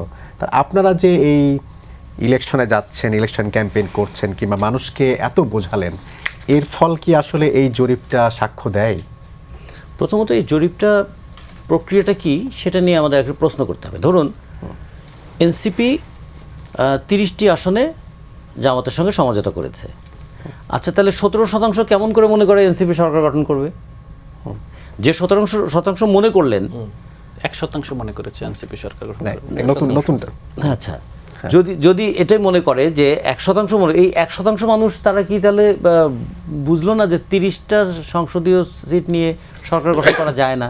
ডাইহার্ট ফ্যান মনে হয়। হ্যাঁ, তার মানে এইরকম তাহলে এই আমাদের মত যেগুলো হয়েছে সব ডাইহার্ট ফ্যান, অথবা একদম বলবো যে একদম ভেহেমেন্ট অপোজিশন, যে ওকে আমি পছন্দই করি না। হ্যাঁ, তো কিংবা ফলে- স্যাম্পল সাইজ। হ্যাঁ, সেগুলো নিয়ে এই কারণে হয় কি, জরিপ একটা সাধারণ ধারণা দেয়, এটার উপর অত বেশি জোর দেওয়ার দরকার নেই। আমাদের অনেক জরিপ আমরা শেষে কিন্তু তার বিপরীতে পথ চলতে দেখেছি, এগুলো ঠিক আছে। মানে এখন কি এখনকার যে নির্বাচনী পরিবেশ কিংবা বিএনপি ভারপ্রাপ্ত চেয়ারম্যান তারেক রহমান দেশে আসার পর যে ফ্লো তৈরি হয়েছে, সেই ফ্লো কি আসলে তুলে আনার চেষ্টা করেছে এই বেসরকারি সংস্থাটি? আমি জানি না তাদের মনের মধ্যে কি আছে। যেমন অন্তর্বর্তীকালীন সরকারের অন্তরের বাসনা কোনোদিনই খুঁজে বের করতে পারলাম না, এরকম জরিপ এখনো পারলাম না। আসলে জরিপ যারা করতে চেয়েছেন তারা আসলে কি জরিপ করতে চেয়েছেন? তারা কি মনের খবর জানতে চেয়েছেন? আর মনের খবর যদি পাল্টে যায়, আজকে আমি আপনাকে ভোট দেবো বললাম, কালকে আমি আপনার মনে না আপনাকে ভোট দেবো না, সে তো কালকেও তো পাল্টে যেতে পারে। এমনকি অনেক সময় এরকম হয় যে ভোট দিতে গিয়ে ওইখানে গিয়েও মানুষের মনোভাব অনেক সময় পাল্টে যায়। ফলে এগুলো হচ্ছে সবই হচ্ছে অ্যাপ্রক্সিমেট, একটা আমরা সাধারণ ধারণা করতে পারি। আপনার দৃষ্টিতে জানতে চাই যে আসলে এখন যে নির্বাচনী পরিবেশ কিংবা যেই ক্যাম্পেইন চলছে, বিএনপি নিয়ে সাধারণ মানুষের মধ্যে যেই ধরনের প্রতিক্রিয়া দেখা যাচ্ছে, তাতে বিএনপি আসলে কেমন করতে পারে? আমি তিনটা বিষয় বলতে চাই যে মানুষের মনন জগতে প্রভাব ফেলে কি কি ঘটনা। কখনো কখনো ক্রোধ মানুষকে ঐক্যবদ্ধ করে, কখনো কখনো সহানুভূতি মানুষকে ঐক্যবদ্ধ করে, কখনো কখনো মানুষকে বিকল্পহীনতাও ঐক্যবদ্ধ করে। এখন মানুষ দেখছে, বিশেষ করে খালেদা জিয়ার মৃত্যুর পরে তার প্রতি যে সহানুভূতির জায়গা থেকে যে মানুষের জড়ো হয়েছে, এইটা দেখে অন্যরা বাবা অনেক মানুষ এসেছে। তার সঙ্গে বিদেশি কূটনীতিকরাও যেখানে অংশগ্রহণ করেছেন, তাতে অনেকের ধারণা হয়েছে তার মানে বাইরের দেশগুলোও মনে করছেন যে নেক্সট গভর্নমেন্ট বিএনপি হচ্ছে। ফলে এটাও কিন্তু অনেক সময় ভোটারদের মনস্তত্ত্বকে প্রভাবিত করে ফেলতে পারে। আর একটা হলো যে বাই এনি মিনস অমুককে ঠেকাতে হবে, সেখান থেকেও মনস্তত্ত্ব প্রভাবিত হতে পারে। আর হলো যে কাকে দেবো ভাই ভোটটা, অমুককে না দিয়ে তো উপায় নাই, উপায়হীনতা থেকেও আসতে পারে। ফলে সবচেয়ে বড় জিনিস বলবো যে তারেক জিয়ার দেশে ফেরাটা, আর খালেদা জিয়ার মৃত্যুর পরে তার যে জানাজায় জনসমাবেশটা হওয়া, আর তার সঙ্গে যেটা যুক্ত হয়েছে সাম্প্রতিক সময়ে অভ্যুত্থানের পরে জামাতে ইসলাম যে ধরনের কথাবার্তা বলেছে, সেইটা কিন্তু মানুষের মনের মধ্যে একটা নতুন ধরনের প্রশ্ন তৈরি করেছে যে দুনিয়াতে কোটি টাকার 123 কোটি টাকা সম্পদ নিয়ে ইলেকশন করছেন, আবার পরকালে বেহেস্তের সম্ভাবনা দেখাচ্ছেন। তার মানে দিন এবং দুনিয়া দুটাকেই তারা কাজে লাগাচ্ছেন। এগুলোকে কেন্দ্র করে কিন্তু মানুষের মধ্যে একটা প্রশ্ন তৈরি হতে পারে। ফলে এগুলো অনেক ভাবনা থাকতে পারে। আর আমাদের ব্যাপারে হয়তো বামপন্থীদের ব্যাপারে ভাবছে যে তারা হয়তো কথাটা বলতে পারবে, কিন্তু এরা তো বোধহয় রাষ্ট্র ক্ষমতায় যেতে পারবে না, এই জন্য হয়তো আমাদেরকেও ব্যাপারেও তারা আলোচনায় নিয়েও আসে নাই। এগুলো তো আমরা কিছু মনে করি না, কারণ আমাদেরকে অনেকে বলে আপনারা এত কম ভোট পেয়েছেন বলে হাসেন। আমি বলে ভোট পাওয়ার পর, কম ভোট পাওয়ার পর আপনারা হাসেন, আর যাদেরকে ভোট দিয়েছেন তাদের কর্মকাণ্ড দেখার পর আমরা আবার হাসি। আমাদের দেশটাই হাসাহাসি চলতে থাকে, কিন্তু মাঝখান থেকে দুঃখটা শেষ হয় না। এগুলো আমরা বলি। এখন যে একটা প্রশ্ন বলছেন, একটু আমি অন্য জায়গায় নিয়ে যাই। আচ্ছা, বাংলাদেশে এখন 12,67,00,000 ভোটার, তাই না? আমি ধরলাম যে 75% ভোট পড়বে, তাহলে আমাদের যে 2,07,000 ভোট কেন্দ্র আছে, ভোট কেন্দ্র আছে 40,000-এর উপরে, তাহলে প্রতিটা ভোট কক্ষে গড়ে 500টা করে ভোট পড়বে কিন্তু। আচ্ছা, 500টা ভোট পড়লে প্রত্যেক ভোটার যদি ভোট দেওয়ার জন্য 5 মিনিট করে সময় নেন, তাহলে কি পরিমাণ সময় লাগবে? ফলে এই যে আমার যে প্রশ্ন পড়া তো পরের প্রশ্ন, আসলে বাস্তবে কি 1 ঘন্টা সময় বাড়িয়ে এটা করা যাবে? সেটা কি জাহাঙ্গীরনগরের ফলাফলের মতো হয়ে যাবে? আমি জানি না, কিন্তু এইভাবে বলাটাও ঠিক হবে না আবার, কারণ আমি একটা রাজনৈতিক দায়িত্বশীলতার জায়গা থেকে নিশ্চয়ই এটা বলবো না। কিন্তু আমি এটা বলবো যে সময় এবং যে প্রশ্নপত্র, এখন আমাদের শামীম স্যাররা, তারা তো অধ্যাপক মানুষ, আমরা স্যারদের উপর খুব খেপে যেতাম যে স্যাররা যে পরিমাণ প্রশ্ন করতেন আর যে সময়ের মধ্যে উত্তর দিতে বলতেন, আমাদের মনে হতো যদি কোনোদিন ওই স্যারকে পরীক্ষায় বসাতে পারতাম যে আপনি একটু অ্যান্সার করেন, কিন্তু আমরা আর পারি নাই, কারণ ওইটা আর হয় নাই। এখন নির্বাচন কমিশনকে যদি কখনো এইরকম একটা নির্বাচনের মধ্যে ফেলতে পারতাম আমরা, যে আপনি একটু ভোট দেন তো দেখি, আমার ধারণা সাধারণ মানুষের পক্ষে তাৎক্ষণিক সিদ্ধান্ত নেওয়া যত সহজ, প্রফেসর সাহেবের পক্ষে সিদ্ধান্ত অনেক কঠিন এবং নির্বাচন কমিশনারদের পক্ষে আরও কঠিন। তারা ওই হা না ভোটের ওই প্রত্যেকটা পড়ে তার ভবিষ্যৎ কি কমপ্লিকেসি হতে পারে এগুলো চিন্তা করলে সারাদিনও অ্যান্সার করতে পারবেন না এই ঘটনা, ওই 3 মিনিটে তো দূরের কথা। ফলে আমার কাছে মনে হয় যে এই জায়গাগুলো একটু বিবেচনা করা দরকার ছিল। আমরা যেন এমন কিছু না করি যে আমি জেনেছি যে আপনার মতামত আমার পক্ষে আসবে, অথবা আপনি মত না দিলেও আমার কোনো অসুবিধা নেই, এটা হবেই। এই ক্ষেত্রে যদি আগের 3টা গণভোটের উদাহরণটা আমরা নিতাম, আমরা যদি 77-এর গণভোট, 85-র গণভোট এবং যেটার সঙ্গে আমরা খুব ভালোভাবে যুক্ত ছিলাম 90-এর পরে কিন্তু আগেই কনসেনসাস হয়ে গিয়েছিল যে প্রেসিডেন্সিয়াল ফর্ম অফ গভর্নমেন্ট থেকে পার্লামেন্টারি ফর্ম অফ গভর্নমেন্টে আসবে। গণভোটের মধ্যে দিয়ে আইন তৈরি হয় না, আইন তৈরি হয় পার্লামেন্টে। ফলে পার্লামেন্ট নির্বাচনের মধ্যে দিয়ে তো আইন তৈরি হয়, ফলে লেজিটিমেসির প্রশ্ন যদি আসে সেটা আসবে পার্লামেন্টের নির্বাচনের মধ্যে দিয়ে। এবং তারপরে প্রেসিডেন্ট বললেন, আপনারা তো সবাই মিলে পার্লামেন্টে একমত হলেন যে প্রেসিডেন্সিয়াল ফর্ম অফ গভর্নমেন্ট থেকে পার্লামেন্টারি ফর্ম অফ গভর্নমেন্টে আসলেন, তাহলে একটা গণভোটে এটা সম্মতি নেই, একটা গণসম্মতি থাকুক। তারপরে খেয়াল করে দেখবেন 35% ভোট পড়েছে। এত বড় একটা অভ্যুত্থানের পর 35% ভোট পড়েছে। এইবার যদি ধরেন গণভোট একদিনে না হতো, গণভোট যেটা আলাদা আলাদা হতো এবং গণভোটে যদি 22% ভোট পড়তো, তাহলে কি দাঁড়াতো জিনিসটা? তার মানে কি আমরা 78% মানুষ গণঅভ্যুত্থানের বিপক্ষে দাঁড়িয়ে গেল। গণঅভ্যুত্থানকে বিতর্কিত করে ফেলছিল কিন্তু তারা, বরঞ্চ একদিনে হওয়ার কারণে যেভাবে হোক টার্নআউটটা একটু হাই হবে। ফলে এই জন্য বলি যে কখনো কখনো হয় কি, এই আমরা জনগণকে বাধ্য করার মতন জায়গা যেন না যাই, ভোটটা যেন তার সম্মতি হয়, বাধ্য করে সম্মতি উৎপাদনের জায়গা যেন আমরা না যাই। জি, জনাব আলাউদ্দিন মোহাম্মদ, আপনার কাছে যে বিষয়টি জানতে চাইবো যে আপনি তো এনসিপির একটা গুরুত্বপূর্ণ পদে দায়িত্ব পালন করছেন, কিন্তু আমরা নির্বাচনকে কেন্দ্র করে আপনারা যে জোট বা সমঝোতা করতে গেলেন একটি দলের সাথে, এ নিয়ে আপনাদের দলের মধ্যে এক ধরনের বিভক্তি আমরা দেখতে পাচ্ছি। আজকেও আপনাদের দল থেকে পদত্যাগ করে বিএনপিতে বেশ কয়েকজন যোগদান করেছে। আসলে এই যে জরিপটা দেখা গেল, সেখানে মাত্র 2.5% ভোট পাবে এনসিপি। এই হুট করে এত তারুণ্যের জয়গান কিংবা তরুণদের সম্ভাবনা চুপসে গেল কেন? আমার মনে হয় তরুণদের সম্ভাবনা চুপসে গিয়েছে সেটা আমি বলতে চাই না। প্রথমত আপনার নির্বাচন যে বাস্তবতা, সেই বাস্তবতা এনসিপির সবচেয়ে ভালো হতো যদি এই বাস্তবতার মুখোমুখি সে এইবারই না দাঁড়াতো। আমার মনে হয় তখন আমাদের এটা আরেকটা রিয়েলিটি থাকতো। কিন্তু সত্যিকার অর্থে এখানে রাজনৈতিক দল হিসেবে টিকে থাকা এবং রতন ভাইদের মতো সিভিল সোসাইটি পলিটিক্যাল পার্টি হিসেবে টিকে থাকা, দুটার মধ্যে যদি তফাৎ করতে চান, এনসিপির সমূহ সম্ভাবনা ছিল যে যদি আমরা পলিসি নিতাম যে আমরা আসলে নির্বাচনী রাজনীতিতে কম ফোকাস করব, আমরা মেইনলি সিভিল সোসাইটি পলিসি এবং মানে নগর ভিত্তিক যেই আপনার জনপরিসর আছে সেখানে রিলেভেন্ট থাকবো, তখন হয়তো বা আমাদের এই প্রশ্নের জবাব দিতে হতো না। কিন্তু সত্যিকার অর্থে আমরা তো পাওয়ারকে চ্যালেঞ্জ করে এবং একটা পাওয়ারকে উৎখাত করে রাজপথ থেকে আমরা পার্টি অফিস বানিয়েছি। এই বিষয়টা কিন্তু আমরা অনেক সময় পাকিস্তানের উদাহরণ দিই, ইমরান খান একটা আসন পাওয়ার 18 বছর 20 বছর পরে সরকার গঠন করেছে। শ্রীলঙ্কার বর্তমান যারা সরকারে আছে তাদের উদাহরণ দিই। কিন্তু একটা আপনার বাস্তব পরিবেশ হলো যে ওখানে কোথাও গণঅভ্যুত্থানের পর রাজনৈতিক দল হয় নাই যে দলকে সবাই গিলে খাওয়ার জন্য প্রস্তুত দল হিসেবে, এবং কোথাও স্পেস করে দেওয়ার ন্যূনতম জায়গা নাই। সেই জায়গায় বৈরী একটা পরিবেশে অনেক জন আকাঙ্ক্ষা আছে, জনসমর্থন আছে এবং একটা ভ্যাকুয়াম আছে, সবগুলো শর্ত বিদ্যমান। কিন্তু আপনি যে দাঁড়াবেন একটা জায়গায়, এই জায়গায় আসলে আমাদের তো ইশরাকের মতো, মানে বিএনপির তরুণ নেতা ইশরাক, আপনার একটা ছবি ভাইরাল হয়েছে, দেখেন যে অনেক কষ্ট করে গিয়ে উঠে হাসি দিয়েছেন। আমার শরীরে কিংবা তরুণদের বর্তমানে যে এই যে হাড্ডা, এটা কিন্তু পাওয়ার পলিটিক্স অ্যাকচুয়ালি যে রাজনীতিটা, ইশরাক কিন্তু কোথাও সমালোচিত হয় না এবং এটাই এক্সপেক্টেড যে যারা এই রাজনীতিতে জায়গা নেয় তার এরকম হাড্ডাহাড্ডি কম্পিটিশনের মধ্য থেকে দাঁড়াতে হয়। এটা এখনকার মাঠের কোনো রাজনীতির দল বা বড় কোনো রাজনীতির দলের কারণে মাঝখানে কি আপনারা আসলে কোন কারণে পড়ছেন? আমরা সেটা বলছি না। এটা এখানে পুরো আপনার যে পরিবেশ, রাজনীতির পরিবেশ, বড় রাজনৈতিক দল যদি আপনি বলেন, 2টা বড় দল, আমরা তাদের কাছ থেকে সরাসরি রাস্তা নামলে পিটাবে, মারবে, ধরবে, আমরা তো এই পরিবেশ আমরা হোক আগামীতে সেটাও চাই না। বাট আপনি বাস্তবতাটা দেখেন, নির্বাচনের পর ক্ষমতাকে চ্যালেঞ্জ করা গণঅভ্যুত্থানের পর গণঅভ্যুত্থানকারী শক্তি যারা পতিত হয়েছে তাদের রায় নিয়ে কল্লার দাম ঠিক হয়ে আছে, দিল্লি থেকে প্রতিদিন ঘোষণা দিচ্ছে। আপনারা দেখেন যে বাস্তবতাটা কিন্তু এইটাই। ধরেন একজন জুলাই যোদ্ধাকে মিথ্যা মামলায় হয়রানি করে আপনার 17 বছরের মেয়েকে 21 বছর দেখিয়ে রিমান্ডে দেওয়া হয়েছিল, পরবর্তীতে আজকে সবার হস্তক্ষেপে আপনার রিমান্ড ক্যান্সেল করে তাকে আপনার খালাস দেওয়া হয়। এরকম করে যেই অবস্থায়, এই অবস্থায় আপনি ধরে নিয়েছেন যে কোনো আসন দরকার নাই, তোমরা 300 আসনে নির্বাচন করো, নির্বাচনের পর তোমরা দল গঠন করো।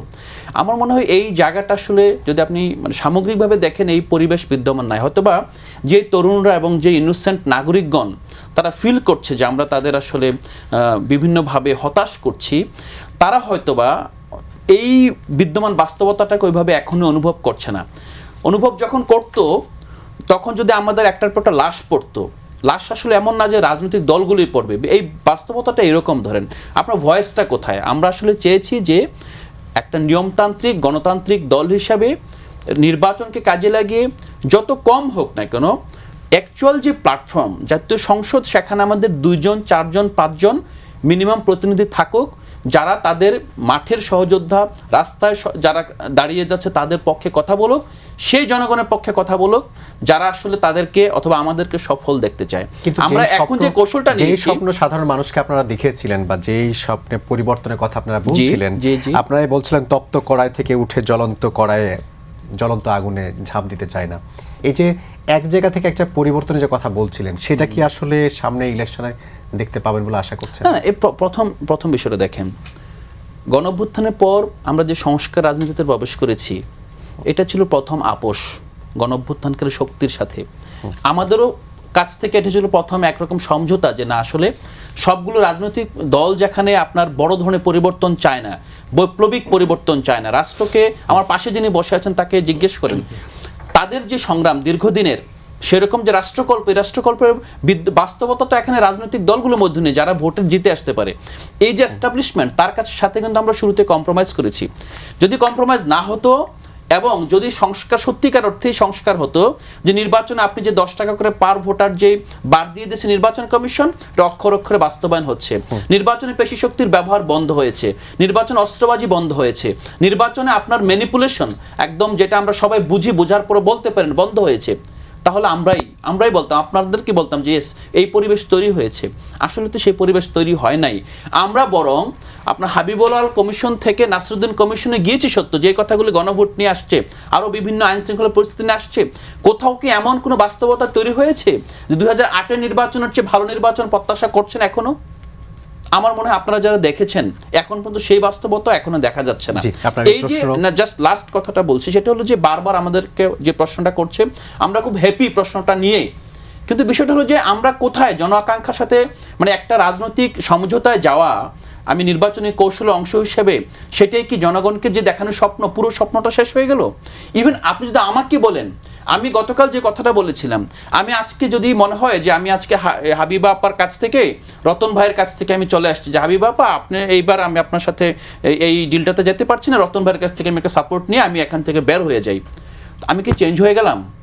দেখেন, বিষয়টা কম্প্রোমাইজ এবং আপনার রেডিক্যাল চেঞ্জ বুঝতে হবে। রাজনৈতিক দল অথবা যে তরুণরা আসলে এত বড় সংগ্রাম করে এখন পর্যন্ত রাস্তায় টিকে আছে, আপনি তাদেরকে হুট করে বলে দিচ্ছেন যে তোমরা ফেল।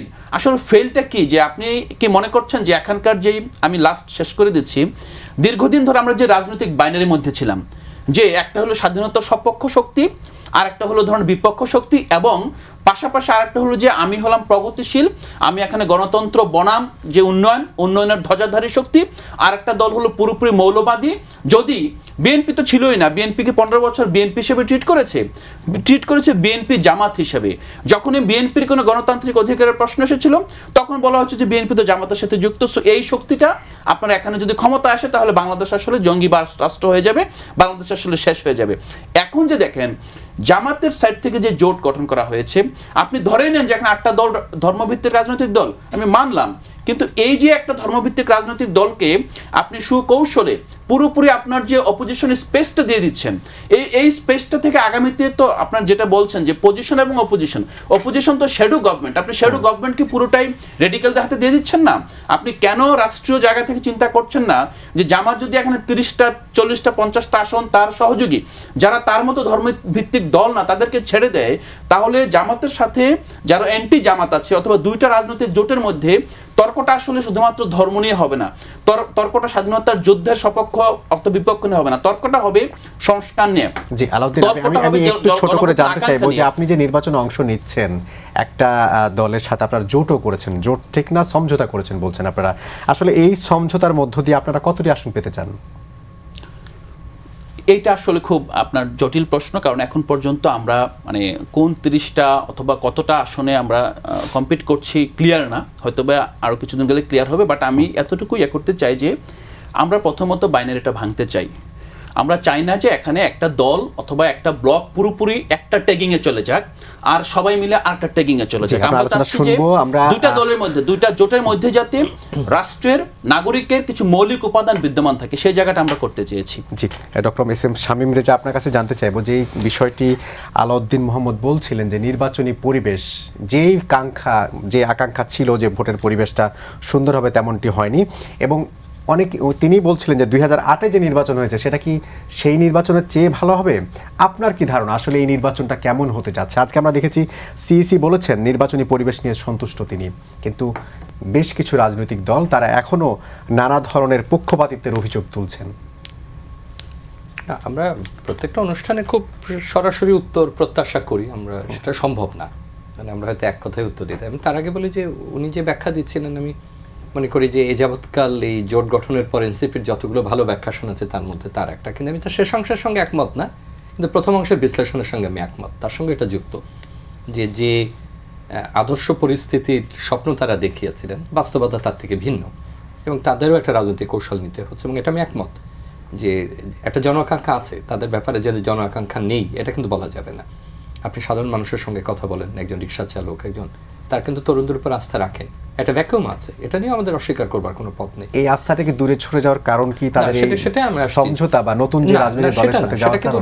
ওনার ব্যাখ্যাটার সাথে আমি ওই জায়গায় একমত যে অন্য যে বৃহৎ অংশীজনরা রাজনৈতিক তাদের অবস্থান এবং এনসিপি যেটা ভেবেছে সেটা একভাবে প্রবাহিত হয়নি, হলে ভালো হতো, তাহলে হয়তো তারা আরো একটা পলিটিক্যাল স্পেস পেতেন, তারা হয়তো আরো বিকশিত হতে পারতেন। সেটা নিয়ে ভবিষ্যতে আলোচনা হবে নিঃসন্দেহে, কারণ এত বড় একটা শক্তি, এত বড় একটা পরিবর্তনের পরে যে দলটা প্রতিষ্ঠিত হয়েছে, তারা কেন বিভিন্ন সিদ্ধান্ত নিলেন সে আলোচনা আমি মনে করি না যে আজকেই থেমে যাবে, পরবর্তীতেও নিশ্চয়ই আলোচনা হবে। তো যে কথাটা আপনি বলেছেন, আপনি যদি সেই জায়গাতে আসি, এটা আগেরটা এরকম ছিল বা এখন এরকম হবে, এই তুলনা থেকে সম্ভবত বেরিয়ে আসা প্রয়োজন। আপনাকে এখনকার সাপেক্ষে চিন্তা করতে হবে। আমরা তো আগেরগুলো জানি কি ঘটেছে, সেখানে অনেকগুলো চ্যালেঞ্জ তো আমরা সামনে দেখছি, কিন্তু চ্যালেঞ্জের কথাগুলো বললেই যদি আমরা মনে করি যে একেবারে আগের সঙ্গে আমাকে তুলনা করতে হবে এবং এটা নিরসন করা যাবে না, তাহলে আমি একমত না। অস্ত্র উদ্ধার, তো এই সরকারকে কে বাধা দিয়েছে অস্ত্র উদ্ধার করতে? সেটা লুট হওয়া অস্ত্র হোক বা অবৈধ অস্ত্র হোক, কেউ কি কোনো রাজনৈতিক দল বলেছে, এনসিপি থেকে শুরু করে পুরনো দল বিএনপি পর্যন্ত বা আরও কেউ, যে আপনি এটা করবেন না? তাহলে ব্যর্থতা কোথায়? এটা তো অরাজনৈতিক সরকার, তাকে তো কেউ বলবে না যে আপনি ওকে ধরলেন কেন, বেঁকে ধরলেন কেন। আপনার অনেকগুলো বিষয় আছে, আমি কোনো দলের দিকে বলছি না, নিজের হাতে আইন তুলে নেওয়া, এখন মব নিয়ে বিভিন্ন রকম ব্যাখ্যা আছে, আমি সে বিতর্কে যাচ্ছি না। সেই সংস্কৃতি যে আমাদের মধ্যে ঢুকে গেল রাজনীতিতে, সমাজে বা বিভিন্ন জায়গায়, এমনি আমাদের সংকট নিরসন করা যায় না, বিভক্তি নিরসন করা যায় না, সেটা নির্বাচনের আগে যদি একটা বড় আকার ধারণ করে সেটা কে ঠেকাবে?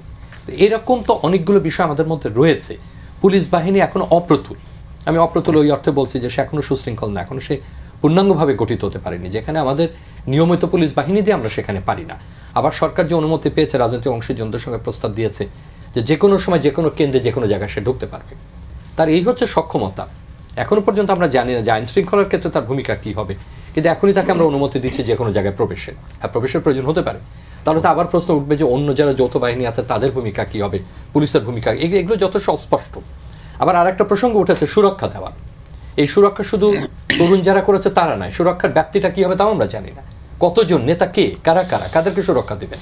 যে এরকম অনেকগুলো প্রসঙ্গ সামনে আসাতে আমাদের কাছে চ্যালেঞ্জগুলো প্রতীয়মান হচ্ছে, যে এই চ্যালেঞ্জগুলোর মধ্যে যে একটা সংঘাতহীন একটা অহিংস নির্বাচন কতটুকু করা যাবে, নির্বাচন করা যাবে, নির্বাচন হবে, নির্বাচন একটা কাঠামো আমাদের দাঁড়িয়েছে, আমরা অনেকদিন নির্বাচন করতে পারিনি, তার মানে এই না যে আমাদের সক্ষমতা নেই নির্বাচন করার। কিন্তু অনেকেই এরশাদুল্লাহ হত্যা কিংবা হাদি হত্যা কিংবা যশোরে যে খুনটা হয়েছে এগুলো কেন্দ্র করে বলছেন এই খুন খারাপিগুলো নির্বাচনকে এক ধরনের অস্থিরতার মধ্যে ঠেলে দিচ্ছে। যে কোনো নির্বাচনের আগে এই ধরনের পরিস্থিতি যখন হয় তখন তো আপনাকে একটা অনিশ্চয়তা তৈরি করে, এর তো লুকানোর কোনো বিষয় না।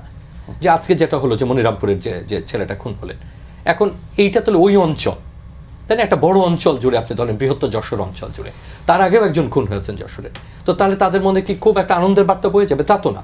যিনি নির্বাচনে দাঁড়াচ্ছেন তিনি অস্বস্তিতে ভুগবেন। বড় দলের কথা ভাবেন, তার অনেক মানুষ আছে। এখন যদি এনসিপির মতো একটা নতুন দল সেখানে কাজ করে, তার তো প্রচুর মানুষ নেই।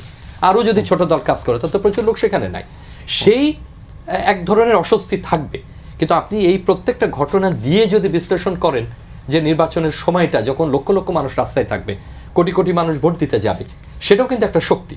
সেই শক্তিটা মাঠে আসলে অনেক কিছু থাকে না। কিন্তু আমরা যে জায়গায় চিন্তিত বা উদ্বিগ্ন যে প্রধান দায়িত্ব যে সরকার, সে অস্ত্র উদ্ধারের ব্যাপারে কিংবা পুলিশ বাহিনীকে আরো আরো তৎপর করবার ব্যাপারে বা এইগুলোর বিচারের ব্যাপারে কতটুকু ভূমিকা পালন করছে। কিন্তু আমার মনে হয় যে এটা খুব বেশি যৌক্তিক হবে না যে পুরনো বিভিন্ন সময়ের সাথে তুলনা করে অমুক কমিশন এটা করেছেন ভবিষ্যতে, তাহলে তো সামনে এগোনো যাবে না। আর অন্য একটা প্রসঙ্গে একটু খুব খুব দ্রুত বলি যে এনসিপির উনি বললেন ওনারা ভেতরের বিষয়টা আরো ভালো জানবেন যে কোন পরিস্থিতিতে বা কি কারণে তাদের জোট গঠন করতে হচ্ছে। আমরা যে তারা আগের প্রজন্মের, আমরা তিনজনই, আমার একটা মূল্যায়ন এরকম যে এনসিপির একটা বড় সম্ভাবনার প্রাথমিকভাবে একটা ছেদ পড়ল। এনসিপি কি ভুল করেছে? না, আমি ভুল বলবো না। রাজনীতিতে তিনি কিন্তু তার ব্যাখ্যাটা দিয়েছেন যে দেখেন আমি তো একটা স্পেস তৈরি করতে পারিনি, বা এই ভ্যাকুয়ামটা তো আমাকে অন্যরা জায়গা দিচ্ছে না, ওনারা রেকগনাইজ করছে না। এটা নিয়ে আপনি এত সমকালে সবকিছুর উত্তর পাবেন না। কারণ যেমন তারা আরো বড় দলের কাছে গিয়েছিলেন, তাহলে তো ওই প্রশ্ন উঠতে পারে বড় দল তাকে এন্টারটেইন কেন করে। কিন্তু কিছুদিন আগে আমরা দেখেছি জামাত নিয়ে অনেকের মধ্যে উচ্ছ্বাস ছিল, তরুণদের নিয়ে উচ্ছ্বাস ছিল, তাদের নিয়ে অনেক ধরনের আবেগের কথা আমরা শুনেছি। হুট করে এটা মিলিয়ে গেল কেন? না দেখুন, রাজনৈতিক বিশ্লেষণ এবং রাজনৈতিক ইতিহাস কি 1-2 মাসে পাওয়া যায় না। বাংলাদেশ রাষ্ট্রের 50 বছরের সব উত্তর কি আপনি পেয়েছেন? 70-এর দশকের 80-এর দশকের সব উত্তর আপনি পেয়ে গেছেন? পাননি আপনি। অতএব এনসিপি কোন প্রেক্ষিতে কেন জোটে গেল সে উত্তর পেতে হয়তো এনসিপির লোকদের কাছ থেকে আরো অনেকদিন আমাদের অপেক্ষা করতে হবে। বিএনপি কেন তাকে এন্টারটেইন করতে পারলো না, সে উত্তরের জন্য তো আর এখন যদি বিএনপির কাছে গিয়ে আমি এখন রাজ্জাকুল ভাইরা দেখা করতে গিয়ে বলেন যে জনাব তারেক রহমান এনসিপিকে এখানে নিতে পারলেন, এটা তো প্রাসঙ্গিক প্রশ্ন হবে না, এটা সাময়িক কালের উত্তর পাওয়া যাবে না, এটা আরো সময় অপেক্ষা করতে হবে। কিন্তু বাহ্যিকভাবে যেটা আমরা দেখি যে এনসিপি যে লক্ষ্য উদ্দেশ্য ছিল, যে পরিবর্তন ছিল, সেটা যদি বাংলাদেশে যাদেরকে অনেক প্রশ্ন আছে, যে প্রশ্নের এখন আমরা নিরসন করতে পারিনি, সুতরাং যে ধাক্কাটা দীর্ঘ সময় বিএনপি যে এক ধরনের ট্যাগিং এর মধ্যে ছিল, সেইটার ভেতর এনসিপি আবার পড়ে যায় কিনা। এবং আমাদের সাধারণ ধারণা ছিল, আমি সার্ভের কথার বাইরে বা জরিপের বাইরে, যে এনসিপি যদি 300-র বদলে 100 আসন দিত, আমরা ধরে নিই, নাম না বলি, সে যদি 3টা পেত বা 4টা পেত, সেটা বিরাট বিজয় হতো তাদের জন্য, অনেক বড় বিজয় হতো তাদের জন্য। কারণ তাদের যে সক্ষমতা, তাদের যে জনপরিসরে তাদের যে পরিচিতি, তাদের যে বক্তব্য দেওয়ার, তাদের যে গ্রহণযোগ্যতা, তাদের যে সাংগঠনিক দক্ষতা, এইটা দেখুন আমাদের চোখের সামনে আছে যে লিবারেল লিবডেম যেটা ব্রিটেনের একটা ছোট কিছুই না, সে থেকে উঠতে উঠতে উঠতে এখন তারা কোথায় চলে গেছেন। বা যাদেরকে আমরা ফার রাইট গ্রুপগুলো বলতাম, তারা ইউরোপিয়ান পার্লামেন্টের সংখ্যা পেয়েছেন, তারা 2 দিন পরে ব্রিটেনের সরকার গঠন করলে আমরা সেখানে অবাক হব না। উদাহরণগুলো তো উন্নত দেশ থেকে দিচ্ছি, কিন্তু যে ভুল ভ্রান্তি ঐতিহাসিক সুযোগ জাসদ নষ্ট করেছিল স্বাধীন বাংলাদেশের প্রথম বিরোধী দল হিসাবে, তো তার থেকে বড় পরিবর্তনের মধ্যে দিয়ে তারা তৈরি হচ্ছে। এবং আমাদের বিশ্লেষণ হয়তো পুরনো হতে পারে, আমাদের ফ্রেমওয়ার্ক হয়তো পুরনো হতে পারে। যারা ভাই একটু কত করবেন স্যারদের পরীক্ষা দিতে বলে কেমন হবে, আসলে খুব কঠিন হবে। যদি এটা আমাকেও লিখতে বলে আমি লিখে উঠতে পারবো না 3 ঘন্টার মধ্যে। কিন্তু আমাদের প্রত্যাশার জায়গাটা ধাক্কা খেয়েছে এবং আমরা যেভাবে দলটার সম্ভাবনা ভেবেছিলাম সেটার একটা আপাতত ছেদ পড়েছে বলে আমাদের মনে হচ্ছে। তবে তার মানে তো এই না যে রাজনীতিতে তারা এগোবেন না, এখান থেকে বেরিয়ে আসবেন না। এবং যেভাবে তারা হিসাব করছেন, হিসাবটা হয়তো অন্যরকম হতেও পারে। আবার একটা কথা বলে আমি শেষ করি যে গণভোটের যে কথাটা উঠেছিল, যে ওনারও প্রসঙ্গ, লেজিটিমেসি সবকিছু আইন দিয়ে হয় না। আইন দিয়ে যদি লেজিটিমেসি হতো তাহলে তো বাংলাদেশ বহুবার কাটাছেড়া আমরা করেছি। আবার আপনি সংবিধানের ওই আগের অবস্থায় ফিরে গেলেও যে শাসনকালটা বা যে আইনের ভেতরে আপনি ছিলেন সেটা কি আর পাল্টানো যায়? আপনি জিয়া রহমান সাহেবের যত আইন, আপনি যতই বলুন যে ওটা বিশেষ একটা প্রেক্ষিতে করা, আপনি সে আইনের মধ্যে বাস করেননি, সেই আইন আপনার জীবনকে প্রভাবিত করেনি, আপনি এখন পর্যন্ত চলেন না। এরশাদ সাহেবের 8 বছরের আইন আপনি চালাচ্ছেন না। লেজিটিমেসি একটা ভিন্ন জিনিস, সেটার সাংবিধানিক ব্যাখ্যা আছে, সেটার আইনগত ব্যাখ্যা আছে, কিন্তু রাষ্ট্র তো একটা স্ট্যাটিক না, রাষ্ট্র স্থবির না। রাষ্ট্রের একবার যখন আইন প্রণীত হয়ে যায়, চিফ এক্সিকিউটিভ যখন কোনো আদেশ দিয়ে ফেলেন, সেটা আমাদের জীবনের একেবারে ভূমি থেকে শুরু করে জীবন মৃত্যু থেকে শুরু করে সব কিছুকে প্রভাবিত করে। তো লেজিটিমেসির প্রশ্নে এটা বলবো যে এই গণভোটের রায় যাই হোক না কেন, কিন্তু সে সাথে এই নোটটাও দিই, একটা প্রশ্ন থাকলে একটা পাশ ফেলের ব্যাপার থাকতো, 4টায় পাশ ফেল খুব কনফিউজিং, কিভাবে সেটা হবে। তো তারপরে আমি মনে করি লেজিটিমেসির প্রশ্নে তারাও কথা বলবেন, আমরাও বলবো। অতএব এটা যাই ফল আসুক না কেন, তাতে এই সময়ের যে গ্রহণযোগ্যতা, এই সময়ের যে বৈধতা, এই সময়ের মানুষের যে আকাঙ্ক্ষা, তার চাইতে তো বড় কোনো লেজিটিমেসি আর নাই। আমার মানে যে সেটা জাগরুক থাকবে, বাকিটা হয়তো আইনের বিষয়, সংখ্যার বিষয়। জি, মাহমুদ হাবিবা, আপনার কাছেও জানতে চাইবো যে নির্বাচনী পরিবেশটা কেমন দেখছে বিএনপি এখন পর্যন্ত, যেই ধাঁচে এগুচ্ছে বা নির্বাচন কমিশনে এখন পর্যন্ত যে প্রস্তুতি দেখছেন সেটা আসলে ইলেকশনের জন্য কতটা পারফেক্ট? জটিল প্রশ্ন। এই কারণ হচ্ছে যে বেশ কিছু অভিযোগ আছে, অভিযোগ তোলা হয়েছে, সেগুলোর পেছনে অনেকগুলো ইনসিডেন্টও আছে। কাজেই এখানে তারা কতখানি শক্ত হাতে এইখানে ব্যবস্থা নিতে পারেন, তাদের তো আসলে নিজেদের সক্ষমতা প্রমাণের বেস্ট সময় এখন। তারা কেবল বক্তব্যে সীমাবদ্ধ থাকবেন নাকি অ্যাকশনেও যেতে পারবেন সেটা প্রমাণ করার জন্য এখন বেস্ট টাইম। এই আস্থাটা অর্জন করার জন্য এখন বেস্ট টাইম। বেশ কিছু দেখুন, খুব স্বাভাবিকভাবেই আমাদের দেশে নির্বাচন কমিশন কখনোই ঠিক শিরদাঁড়া সম্পন্ন ব্যক্তিরা পরিচালনা করেননি। এই বিশেষভাবে যখন থেকে আপনি ধরুন তফসিল ঘোষণার পর থেকেই কিন্তু নির্বাচন সংক্রান্ত সমস্ত কিছু বিষয়ে আমাদের দেশের আইন অনুযায়ী সুপ্রিম অথরিটি হচ্ছে নির্বাচন কমিশন। তার মানে কত ব্যাপক ক্ষমতা তারা বহন করছেন, কিন্তু সেটা কতটুকু কাজে লাগাতে পারছেন সেটার তো আসলে এখনই বেস্ট টাইম। যেখানে এখনও তো আমাদের প্রচারণা শুরুই হয়নি। এখন যে অভিযোগগুলো আছে সেটা যদি সঠিক অভিযোগ না হয় সেটা খণ্ডনও করতে হবে, আবার সঠিক যদি হয় অভিযোগ সেটার ব্যবস্থাও নিতে হবে। উভয় দিকেই তাকে মানে পাওয়ারফুল থাকতে হবে, অ্যাকশানেও কমিউনিকেশনেও। তো কমিউনিকেশনেও দুর্বল, অ্যাকশনেও দুর্বল। প্রত্যাশা করছি যে এখানে তো শুধু নির্বাচন কমিশন আসলে এটা পুল অফ করতে পারবে না। আপনি যেভাবেই বলুন না কেন অন্তর্বর্তীকালীন সরকার তার সমস্ত শক্তি এবং শুধু নির্বাচন কমিশন এই দুয়ে মিলে যে একটা সেরা নির্বাচন উপহার দিতে পারবে, এবার ওটা হবে না। এইবার সমস্ত রাজনৈতিক দলকেও সর্বোচ্চ সদিচ্ছা এবং সহযোগিতা দিতে হবে। যদিও তুলনা করা ঠিক হবে না, সেই 2008-এর যে নির্বাচন হয়েছে এই নির্বাচনকে কি আমরা ছাড়িয়ে যেতে পারবো? দেখুন, 2008-এর নির্বাচনটা নিয়ে আমার সুস্পষ্ট অবজারভেশন আছে। 2008-এ প্রথমবারের মতো নির্বাচন একটা মেকানিজম শুরু হয় যেটাতে একেবারে সরাসরি সশস্ত্র বাহিনীর আমাদের মানে সেনাবাহিনীর অংশগ্রহণের একটা অভিযোগ ওঠে। সেটা হচ্ছে যে ওই যে রিগিংটা শুরু হয় 4 থেকে 5,000 ভোট, খুব বড় রিগিং নয় কিন্তু, 1 লক্ষ 1.5 লক্ষ, মানে পরবর্তীতে যে আপনার নির্বাচনই হলো না অথচ নির্বাচন নাম কিংবা একেবারে সব ভোটই দেওয়া হয়ে গেল ওই লেভেল না। কিন্তু প্রথম যেইটাতে মানে যেই গেমিংগুলো করা হয় ডিমার্কেশন দিয়ে শুরু করে আসনের বিন্যাস থেকে শুরু করে নির্বাচনের দিন পর্যন্ত 2008-এরটা অত্যন্ত প্রশ্নবিদ্ধ নির্বাচন। ওভার দ্য টাইম যত দিন যেতে থাকবে এগুলো সব ঠিক যেভাবে আজকে বিডিআর হত্যাকাণ্ডের বহু কিছু সামনে এসেছে, আমাদের অন্যান্য বহু মানে অপ্রকাশিত অধ্যায় সামনে এসেছে, এটাও আসবে। কিন্তু আপনি যে 2008-এর সাথে গেমিং এর কথা বলছেন, এই সামনে যে নির্বাচন হতে যাচ্ছে সেই নির্বাচনে কি এখানে ডিফারেন্সটা আপনাকে এবার বলি। তৎকালীন যে জিওপলিটিক্যাল গেমে আমরা পড়েছিলাম সেইটা এবং সরাসরি হস্তক্ষেপ ছিল সেই নির্বাচনে, এবং পরবর্তীতে নির্বাচন প্রভাবিত করার জন্য সেই সরকার বসেছিল যাদের কাছে যে কোনো মূল্যে রেজাল্টটা জরুরি ছিল, নির্বাচন হওয়াটা জরুরি ছিল না। ওই নির্বাচন না করেও যদি সবাইকে ডিক্লেয়ার করতে পারে নির্বাচন কমিশন, তাতে সমস্যা ছিল না। এইবারের বিষয়টা হয়েছে যারা ভোট দেবেন এই নতুন সময়ে এটা প্রত্যাশা করি যে তারা ভোটটা বুঝেও নেবেন। একই সাথে যে রাজনৈতিক দলগুলো আছে তারাও তাদের রোলটা প্লে করবেন। আপনি যেভাবে বলুন না কেন ভোট এই বাংলাদেশে মানে যথেষ্ট মানে ভোটারের পক্ষ থেকেও যদি চাপ তৈরি না হয়, সরি টু সে, আমি ভোট কেন্দ্র আক্রমণ বা এগুলোর কথা বলছি না, আমি যে ভোটটা দিয়েছি এটা আমার অধিকার, এটা মিসইউজ যেন না হয়, এই সচেতনতা আমি প্রত্যাশা করি যে আমাদের ভোটারদের মধ্যে এবার আমরা পাবো। আরেকটা বিষয় জানতে চাইবো যে এনসিপি যে সিদ্ধান্তটি নিয়েছে, তারা যে জোটটি গঠন করেছে, এই জোট গঠনের পেছনে কি বিএনপির কোনো দায় আছে? যে বিএনপি যদি তাদের কাছে টেনে নিত তারা হয়তো জামাতের কাছে যেত না? দেখুন, জোট তো এটা পারস্পরিক এক্সচেঞ্জ অফ লেভারেজ। আপনি যেভাবে, তারা তো একদম পরিষ্কারই বলেছেন যে এই জোটটা সব অর্থে কোনোভাবে আদর্শিক নয়, সব অর্থে নির্বাচনমুখী জোটের প্রথম এবং প্রধান কথাই হচ্ছে যে আপনি যেই জায়গায় দুর্বল, আপনার যার সাথে আপনি জোট করছেন সে হয়তো কোনো এক জায়গায় সবল, আপনার দুর্বলতা তার সবলতা, ক্ষেত্র বিশেষে আপনার সবলতা তার দুর্বলতা, এই দুইটা এক্সচেঞ্জ যখন প্রপার হয় তখনই জোটটা তৈরি হয়। তো এই জায়গাটায় তারা যেই রকম ভাবে এগিয়ে যেতে চাইছেন, যেহেতু যেই সংখ্যায় তারা আসন প্রত্যাশা করছেন কিংবা আসন মানে নেগোসিয়েশন হয়েছে তাদের সাথে, এই জায়গাটায় ম্যাক্সিমাম লেভারেজ হয়তো তাকে জামাত এনশিওর করতে পেরেছে।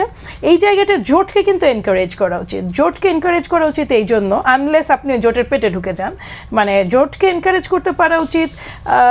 কারণ হচ্ছে এটা কিন্তু একটা খুব রেগুলার পলিটিক্যাল বা ডেমোক্রেটিক সিস্টেম, যেটা আমরা দীর্ঘদিন ধরে অনুপস্থিত দেখেছি। তুলে নিয়ে যে জোট করা, চাপে ফেলে জোট করা, সেটা না করে তারা বিচার বিবেচনা করে যদি মনে করেন যে এই জায়গাটায় জোট করলে আমি নির্বাচনে সর্বোচ্চ সংখ্যক আসন অর্জনে সক্ষম হব, তাহলে তারা তাদের বিবেচনায় সঠিক কাজ করেছেন। বিএনপির দায়ের প্রশ্নে, বিএনপি তো বড় দল, অসংখ্য প্রার্থী, আমাদের নিজস্ব মানে আমাদের যোগ্য প্রার্থীর আসলে এত বেশি যে আমাদের অনেক বেশি সুযোগও ছিল না যে আসন আমরা মানে তাদের সাথে নেগোসিয়েশনে যেতে পারি, কিংবা ওই পর্যায়ে আলোচনা গেছিল কিনা সেটাও আমার জানা নাই। আমি মনে করি না কোনো দায়ের কারণে তারা জোট করেছেন, তাদের এটা নিজস্ব রাজনৈতিক সিদ্ধান্ত এবং এই রাজনৈতিক সিদ্ধান্তটাকে সম্মান করতে পারা দরকার। নিঃসন্দেহে তাদের দলেরই কিছু কিছু মানুষ এটা অবশ্যই পছন্দ করেননি, যারা করেননি তারা তো সেটা প্রকাশই করেছে। আমার জানা মতো আলাউদ্দিনও হয় যে খুব এটার ফেভারে ছিল তা তো না, কিন্তু সে বাস্তবতাটা মেনে নিয়েছে যে রাজনীতিটা এভাবেই করতে হবে। রাজনীতি দেখুন, শুধু ওরাও নির্বাচন করতে পারতো, সেখানে দুটো আসন পেলে সেটা একটা ভিন্ন মাত্রা হতো, কিন্তু শুধু নিরাপত্তার অজুহাতে মানে বিশেষ করে জামাত ইসলামের সঙ্গে যাওয়ার আমি যুক্তি দেখতে পাই না, কারণ জামাত ইসলামের তো নিরাপত্তা প্রতিবিধান করার কোনো সুযোগ নেই তাদেরকে। কিন্তু যদি মনে হয় যে নির্বাচনী বৈতরণীটা পার করার জন্য জামাত তাদের বেটার পার্টনার, তাহলে অফকোর্স তো সেখানে যেটা মুশকিলটা হচ্ছে, আপনি নতুন রাজনৈতিক বন্দোবস্ত যখন বলেন তখন প্রত্যাশাটা নতুনের দিকেই থাকে। তো তাদের নিজস্ব কিছু জোট ছিল যারা একেবারেই নতুন সময়ের, সেইখানে থাকলে হয়তো অনেকের মোহভঙ্গ হয়েছে, বা আমি মোহভঙ্গ শব্দটা ইউজ করবো না, ভেরি সরি, আমি বলতে চাইছি অনেকের প্রত্যাশা একটা ধাক্কা লেগেছে। কিন্তু আমি একই সাথে বলবো বাংলাদেশ খুব জটিল একটা রাজনৈতিক সমীকরণের মধ্যে দিয়ে এখন যাচ্ছে। কাজে তরুণরা আগামীতে যে বেরিয়ে মানে তাদের নিজস্ব আইডেন্টিটি এস্টাবলিশ করতে পারবেন না, এই ভার্ডিক্ট এখনই দেওয়ার জন্য টু আর্লি। এটা টু আর্লি। জনাব রতন, আপনার কাছে জানতে চাইবো যে এই যে আসলেই কি আমরা জটিল রাজনৈতিক সমীকরণের দিকে যাচ্ছে কিনা, বিশেষ করে আমরা যেই অভিযুক্ত যেই বিষয়টি বলছেন, কোনো সময় হয়তো তুলে নিয়ে গিয়ে জোট করা হয়েছে, কোনো সময় চাপে ফেলে জোট করা হয়েছে, কিন্তু এবার যেটা দেখা যাচ্ছে অনেকে বা কেউ ঘটনা ঘটেছে তার নিজের দল বিলুপ্ত করে বিএনপিতে যোগদান করেছে, কেউ দলের দ্বিতীয় সর্বোচ্চ পদে থেকে থাকার পরও তিনি গিয়ে বিএনপিতে যোগদান করেছেন। এর কারণটা কি আসলে? তিনি কি আসলে ক্ষমতায় যাওয়ার জন্যই এই পথটি বেছে নিচ্ছেন? তার আগে একটু বলি যে এই যে এবারের অভ্যুত্থানটা, এটা বাংলাদেশের ইতিহাসে একটা বহুদিন আমাদের আলোচনার বিষয় হিসেবে থাকবে। ওই যে আমরা টেল অফ টু সিটিজের শুরুটা যে হয়েছিল না, আমার মাঝে মাঝে মনে পড়ে, it is the best of time, it is the worst of time. বলছে it is the age of wisdom, it is the age of foolishness. এবং সবচেয়ে বড় যে কথাটি, it is the season of light and it is the season of darkness. এই অভ্যুত্থানটা কি একটা আশাবাদ তৈরি করেছিল, লক্ষ মানুষ, লক্ষ নারীরা রাস্তায় নেমে এলো, সেই নারীরা মার খেয়ে ঘরের মধ্যে ঢুকে গেল। কি একটা উজ্জ্বল সম্ভাবনাকে আমরা অন্ধকারের দিকে ঠেলে দিচ্ছি। অথবা কি একটা আশাবাদ তৈরি হয়েছিল, কি পরিমাণ একটা প্রচণ্ড অবসাদ নেমে এলো। এমনকি এনসিপির মধ্যে যে সম্ভাবনাময় নারীরা যারা নির্বাচনে যাওয়ার কথা ছিল, তারাও এটা কিন্তু আমাদেরকে বহুদিন ভাবাবে কেন এটা হলো। মানে আমার মাঝে মাঝে ভাবেন, আমার চোখে পানি এসে যায়। 90-এর গণঅভ্যুত্থানের সময় ছিলাম, আমরা চোখের সামনে আমাদের অনেক সম্ভাবনার অপমৃত্যু করতে দেখেছি। এবার যখন এর পরে সিপিবি বাসদের সঙ্গে তারা দেখা করতে এলেন, আমরা তখন কিন্তু বলছিলাম যে দেখো ভাই, তুমি করেই বলি, আমরা তোমাদের একটু এগিয়ে থাকা, কিন্তু আমরা আমাদের কাজটা শেষ করতে পারি নাই। 90-এ আমরা অভ্যুত্থান করেছিলাম, গণতন্ত্রটা প্রতিষ্ঠা করতে পারি নাই। তোমাদের পেছনে যে বিপুল পরিমাণ মানুষ এসেছিল, এটা একটু বিবেচনা করো। এই কথাটা তখন আমরা বলেছিলাম। অভ্যুত্থান কোনো আইন মেনে হয় না, এটা ঠিক, কিন্তু অভ্যুত্থানের পর দেশ পরিচালনা করতে গেলে একটা আইন লাগে। সেই সময় যদি পরিস্থিতিটা এরকম হতো যে 6 মাসের মধ্যে নির্বাচন হবে, আজকে এনসিপি কিন্তু এই জায়গায় আসতো না। এনসিপি পার্লামেন্টে অন্তত 40-50টা তরুণ কণ্ঠ তারা পেতে পারত। এনসিপিকে তখন দৌড়াতে হতো না বিভিন্ন জায়গায়, বরং এনসিপি তখন এই জনগণের ভালোবাসা নিয়ে যেতে পারত। কিন্তু কেন ক্ষমতার পার্ট হতে গিয়ে কিভাবে, মানে ওই যে বলে পেটের মধ্যে ঢুকে যাওয়া, হতে চেয়েছিলাম পার্ট। আমি অন্তর্ভুক্তিমূলক করতে গিয়ে অন্তর্ভুক্ত হয়ে গেলাম আমার মধ্যে। এই যে আমরা এত বড় একটা তারুণ্যের সম্ভাবনা আমরা অপচয় দেখলাম, পাশাপাশি দেখুন এত তারুণ্য ছিল, এত ক্ষোভ ছিল, এত সাহস ছিল এবং এত সংবেদনশীলতা ছিল। সংবেদনশীলতা এরকম খেয়াল করে দেখুন তো, রাত 12টার সময় ছেলেরা মেয়েরা একসঙ্গে মিছিল করছে, মেয়েরা কেউ কিন্তু নিজেদেরকে অনিরাপদ ভাবছে না, বাড়ি থেকে বলে আসছে যে আমি মিছিলে যাচ্ছি, আমার কোনো ভয় নেই, আমার একটাই ভয় আছে গুলি খেয়ে মরে যেতে পারি, তাছাড়া আর আমার কোনো ভয় নেই। আর এখন পথ চলতে কত ভয়, এই ওড়না ঠিক কর, মাথার কাপড় ঠিক নাই কেন, এইগুলো শোনার ভয়ে অনেক মেয়ে ঘরে ঢুকে যাচ্ছে। আচ্ছা, এগুলো গেল। আমরা এই জন্য মনে করি যে এইখান থেকে এই যে একটা কি দারুণ একটা উজ্জ্বল সম্ভাবনা তৈরি হয়েছিল, সেটা কেন এইটাকে চলে আসলো? এনসিপি যাদের সঙ্গে জোটটা করতে গেলেন, এটা হতে পারে তাদের পরিকল্পনা, কিন্তু তারা কিন্তু এই প্রবণতাটাকে ছড়িয়ে দিয়েছেন সমাজে। ফলে এর দায় কিন্তু একসময় এনসিপিকে নিতে হবে। এই উজ্জ্বল তরুণরা কেন এই জায়গাটায় চলে গেল? আমরাও এই দায়টা নেব নাকি? আমরা যারা সমাজের জন্য, ভালোর জন্য লড়াই করছি, আমরা কেন মানুষকে টানতে পারলাম না? খেয়াল করে দেখুন তো, আমাদের বাংলাদেশে কখনো রাজনীতিতে এত প্রকাশ্য নোংরা গালিগালাজ কখনো হয়েছে? মেরেছে, মাথা ফাটিয়ে দিয়েছে, আমারও মাথা ফেটেছে, বার খেয়েছি, কিন্তু এত নোংরা অশ্লীল গালিগালাজটা রাজনীতির ভাষা হতে পারে? হয়ে গেল কেমন করে বলুন তো? তারুণ্য মানে তো উদ্দীপনা, তারুণ্য মানে যা খুশি তা বলা না। তো এই জায়গাটা কেউ নিয়ন্ত্রণ করতে পারলেন না কেন? জি, কেন আমাদের মবকে নিয়ন্ত্রণ করতে না পারার কারণে আজকে গার্মেন্টস শ্রমিক তার প্রমোশন পেয়েছে, সেই প্রমোশনটা সহ্য হয়নি, সেটাকে সাম্প্রদায়িকতা বানিয়ে মেরে আগুনে পুড়িয়ে দিতে পারলো। তার মানে দেখুন, একদিকে যখন আমি ইয়েটা তৈরি করলাম, একটা মাকে সন্তানের সামনে রেপ করে তারপরে তাকে মাথায় ঘোল ঢেলে দেওয়া হচ্ছে, এই যে জায়গাগুলো তৈরি হলো, আমাদের মাঝে মাঝে মনে হয় কি যে আমরা এত মানে পরিবর্তন, সেটা আরও আমাদেরকে উন্নয়নের দিকে নিয়ে যাবে, আমাদের আশাবাদ তৈরি করবে। আমরা অর্থনৈতিকভাবে দুর্বল হয়ে যেতে পারি, আমরা অনেক দিক থেকে, কিন্তু আমাদের তো একটা তারুণ্যের শক্তি আছে, এটা তো আমাদের গর্বের জায়গা। সেই গর্বের জায়গাটা আমরা রক্ষা করতে পারি নাই। এইটাকে, এই বেদনাটাকে রেখেই কিন্তু আমাদের ভবিষ্যতে পথ চলতে হবে। এক। 2 নম্বর হলো, রাজনীতিতে অনেকগুলো বিষয় বিবেচনা করতে হবে। আমার অর্থনীতি বিবেচনা করতে হবে, আমার ভৌগোলিক অবস্থা বিবেচনা করতে হবে, ভূ রাজনৈতিক পরিস্থিতি বিবেচনা করতে হবে। যা খুশি তা বলতে পারি না তো আমি। আমরা একটা কাচের ঘরে বসে আরেকজনকে ঢিল ছুঁড়তে পারি না।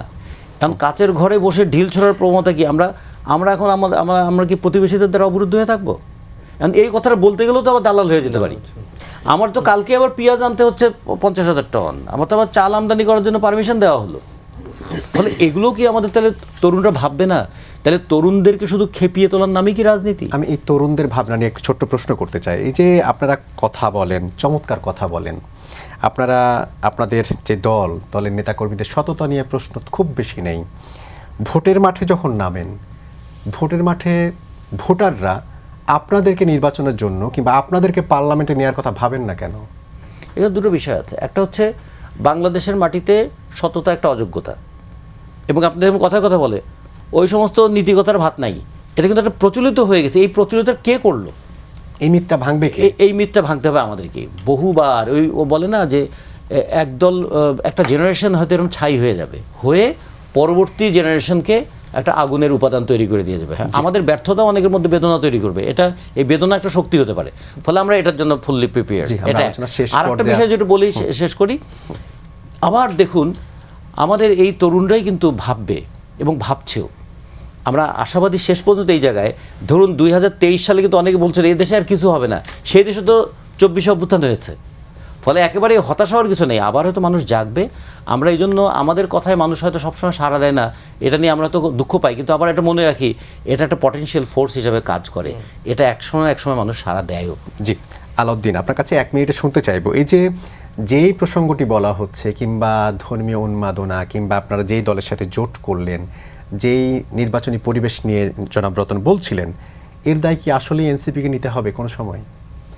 অবশ্যই না, এনসিপি দায় নেবে কেন? এনসিপি তো আপনার অভ্যুত্থানের পরপর পুরো যে মব সংস্কৃতি থেকে শুরু করে যে ভ্যান্ডালিজম তৈরি হয়েছিল, প্রথম রাত থেকে এনসিপির রাস্তা দাঁড়িয়ে গিয়ে, এনসিপি বলতে তখন তো এনসিপি ছিল না, তরুণরা রাস্তা দাঁড়িয়ে গিয়েছে। এখন রাষ্ট্রের এখনকার যে অবস্থা তৈরি হচ্ছে, এবং ভবিষ্যতে হবে, ধরেন এগুলো সামাজিক বিভিন্ন আপনার উপাদানে এগুলো হচ্ছে, কিন্তু এনসিপি যে দল হিসেবে দল সৃষ্টির পর এখন পর্যন্ত একটা মব কুশকে দিয়েছে এ ধরনের কোনো নজির নেই। আমি তরুণদের রাজনীতির কথা বলে আমি একটু আধা মিনিটের মধ্যে একটু বলতে চাচ্ছি। প্রথমত, আমি একজন তরুণ, বাট আমি পুরো তারুণ্য বর্গটাকে যে রিপ্রেজেন্ট করি তা না। বাট আমরা যেটা দেখেছি অভ্যুত্থানের পূর্বে কখনোই রাজনৈতিক অভিজ্ঞতা ছিল না। আমরা অন্যায়ের প্রতিবাদ করেছি, আমরা অ্যাক্টিভিস্ট হিসেবে কাজ করেছি, কিন্তু আমরা রাজনীতি করতে এসে যেটা দেখেছি যে রাজনৈতিক দলগুলো যেই একটা বলয় তৈরি করে রাখে, আপনার যে একটা কাগজে বাঘ তৈরি করে রাখে যে এইটা হলো যে আপনার একটা সেটেলমেন্ট, এস্টাবলিশমেন্ট, একটা রাজনৈতিক দল, আমাদের কাছে সামহাও এটা ভেঙে গিয়েছে। আমরা হয়তো নিজেরা এখন একটা এক্সপেরিমেন্টের মধ্যে দিয়ে যাচ্ছি, কিন্তু এই যে একটা ভেঙে গিয়েছে এটা আমাদের কমিটমেন্ট বাড়িয়ে দিচ্ছে।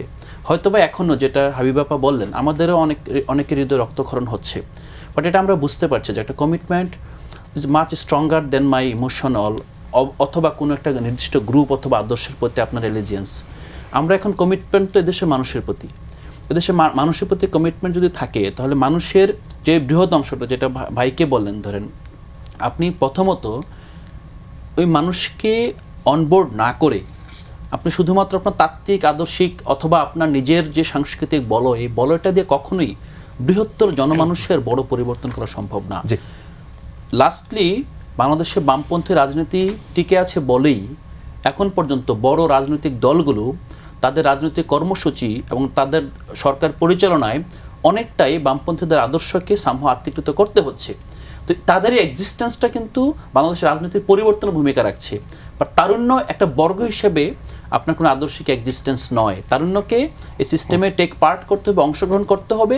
অংশগ্রহণ করে এই সিস্টেমের মধ্য দিয়ে রাজনৈতিক দলগুলো যে তারুণ্য তৈরি করে, সেই তারুণ্যের বাইরে গিয়ে তরুণদের একটা বর্গ হিসেবে পুরো রাষ্ট্রকে ধাক্কা দিতে হবে। সেই ধাক্কাটা দেওয়ার জন্য আমরা মাঠে থাকবো। জি, doctor S M Shamim Reza, আপনার কাছেও একই প্রশ্নটা করতে চাই যে যেই সততার কথা আপনারা বলছেন, আমরা পড়ে এসেছি দীর্ঘদিন, সততাই সর্বোৎকৃষ্ট পন্থা। এই যে এতদিন সততার কথা বললেন, কিন্তু ভোটের মাঠে সততার প্রমাণ পাওয়া যাচ্ছে না কেন? আসলে দুর্বলতাটা কোথায়? দুর্বলতা তো পুরো কাঠামোতে। আপনি আমলাতন্ত্রের সততা আনতে পারছেন না, আপনি বাণিজ্যের সততা আনতে পারছেন না, আপনি সামাজিক আচরণের সততা আনতে পারছেন না। শুধু রাজনৈতিক দল তো সততার বাইরে না। এখন আমি ওনার কথা প্রেক্ষিতে একটা জিনিস বলবো যে আমাদের যেহেতু দায়িত্বের প্রসঙ্গ উঠলো, এটা সত্যি কথা যে তরুণদের এই অভ্যুত্থান পরবর্তীতে এনসিপি সহ, এনসিপিতে একটা দল, তার বাইরেও আরও অনেক আছেন, আমরা আসলে ব্যর্থ হয়েছে তাদের জন্য সোশ্যাল পলিটিক্যাল স্পেসটা তৈরি করে দিতে। সেটা সামাজিক পরিসর বলেন আর রাজনৈতিক পরিসরে বলেন। এখন কেউ প্রশ্ন করতে পারে যে তারাও কতখানি অগ্রসর হয়েছেন আমাদের কাছ থেকে এই উপদেশ নেবার জন্য। এটা পারস্পরিক আলাপ আলো চলতেই পারে, দোষারোপও চলতে পারে, কিন্তু একটা স্পেস দরকার ছিল, সেটা আমরা তৈরি করতে পারিনি। তারা কি ক্ষমতার পাটে গিয়ে কি আসলে ভুলটা করেছে? না, সেটাও ভুল না। তাদের তো কোনো না কোনো অংশে তো এই রাজনীতিতে আসতে হতো। আমরা যেটাকে ক্ষমতা বলছি সেটা দেশ পরিচালনা। আমাদের কাছে শব্দটা একটা ক্ষমতা, সেটা কোনো না কোনো ভাবে তো তাদেরকে এই প্রত্যক্ষ রাজনীতিতে দায়িত্ব হওয়া উচিত। কিন্তু এইটা প্রত্যেকে, আমরা বলতে বোঝাচ্ছে এটা রাজনৈতিক অংশীজন, আপনি, আমি, প্রত্যেক, আমি ওনাদের একজন নাম বলছি না, সবাই আমাদের শিক্ষার্থী সম্পর্কের প্রায়।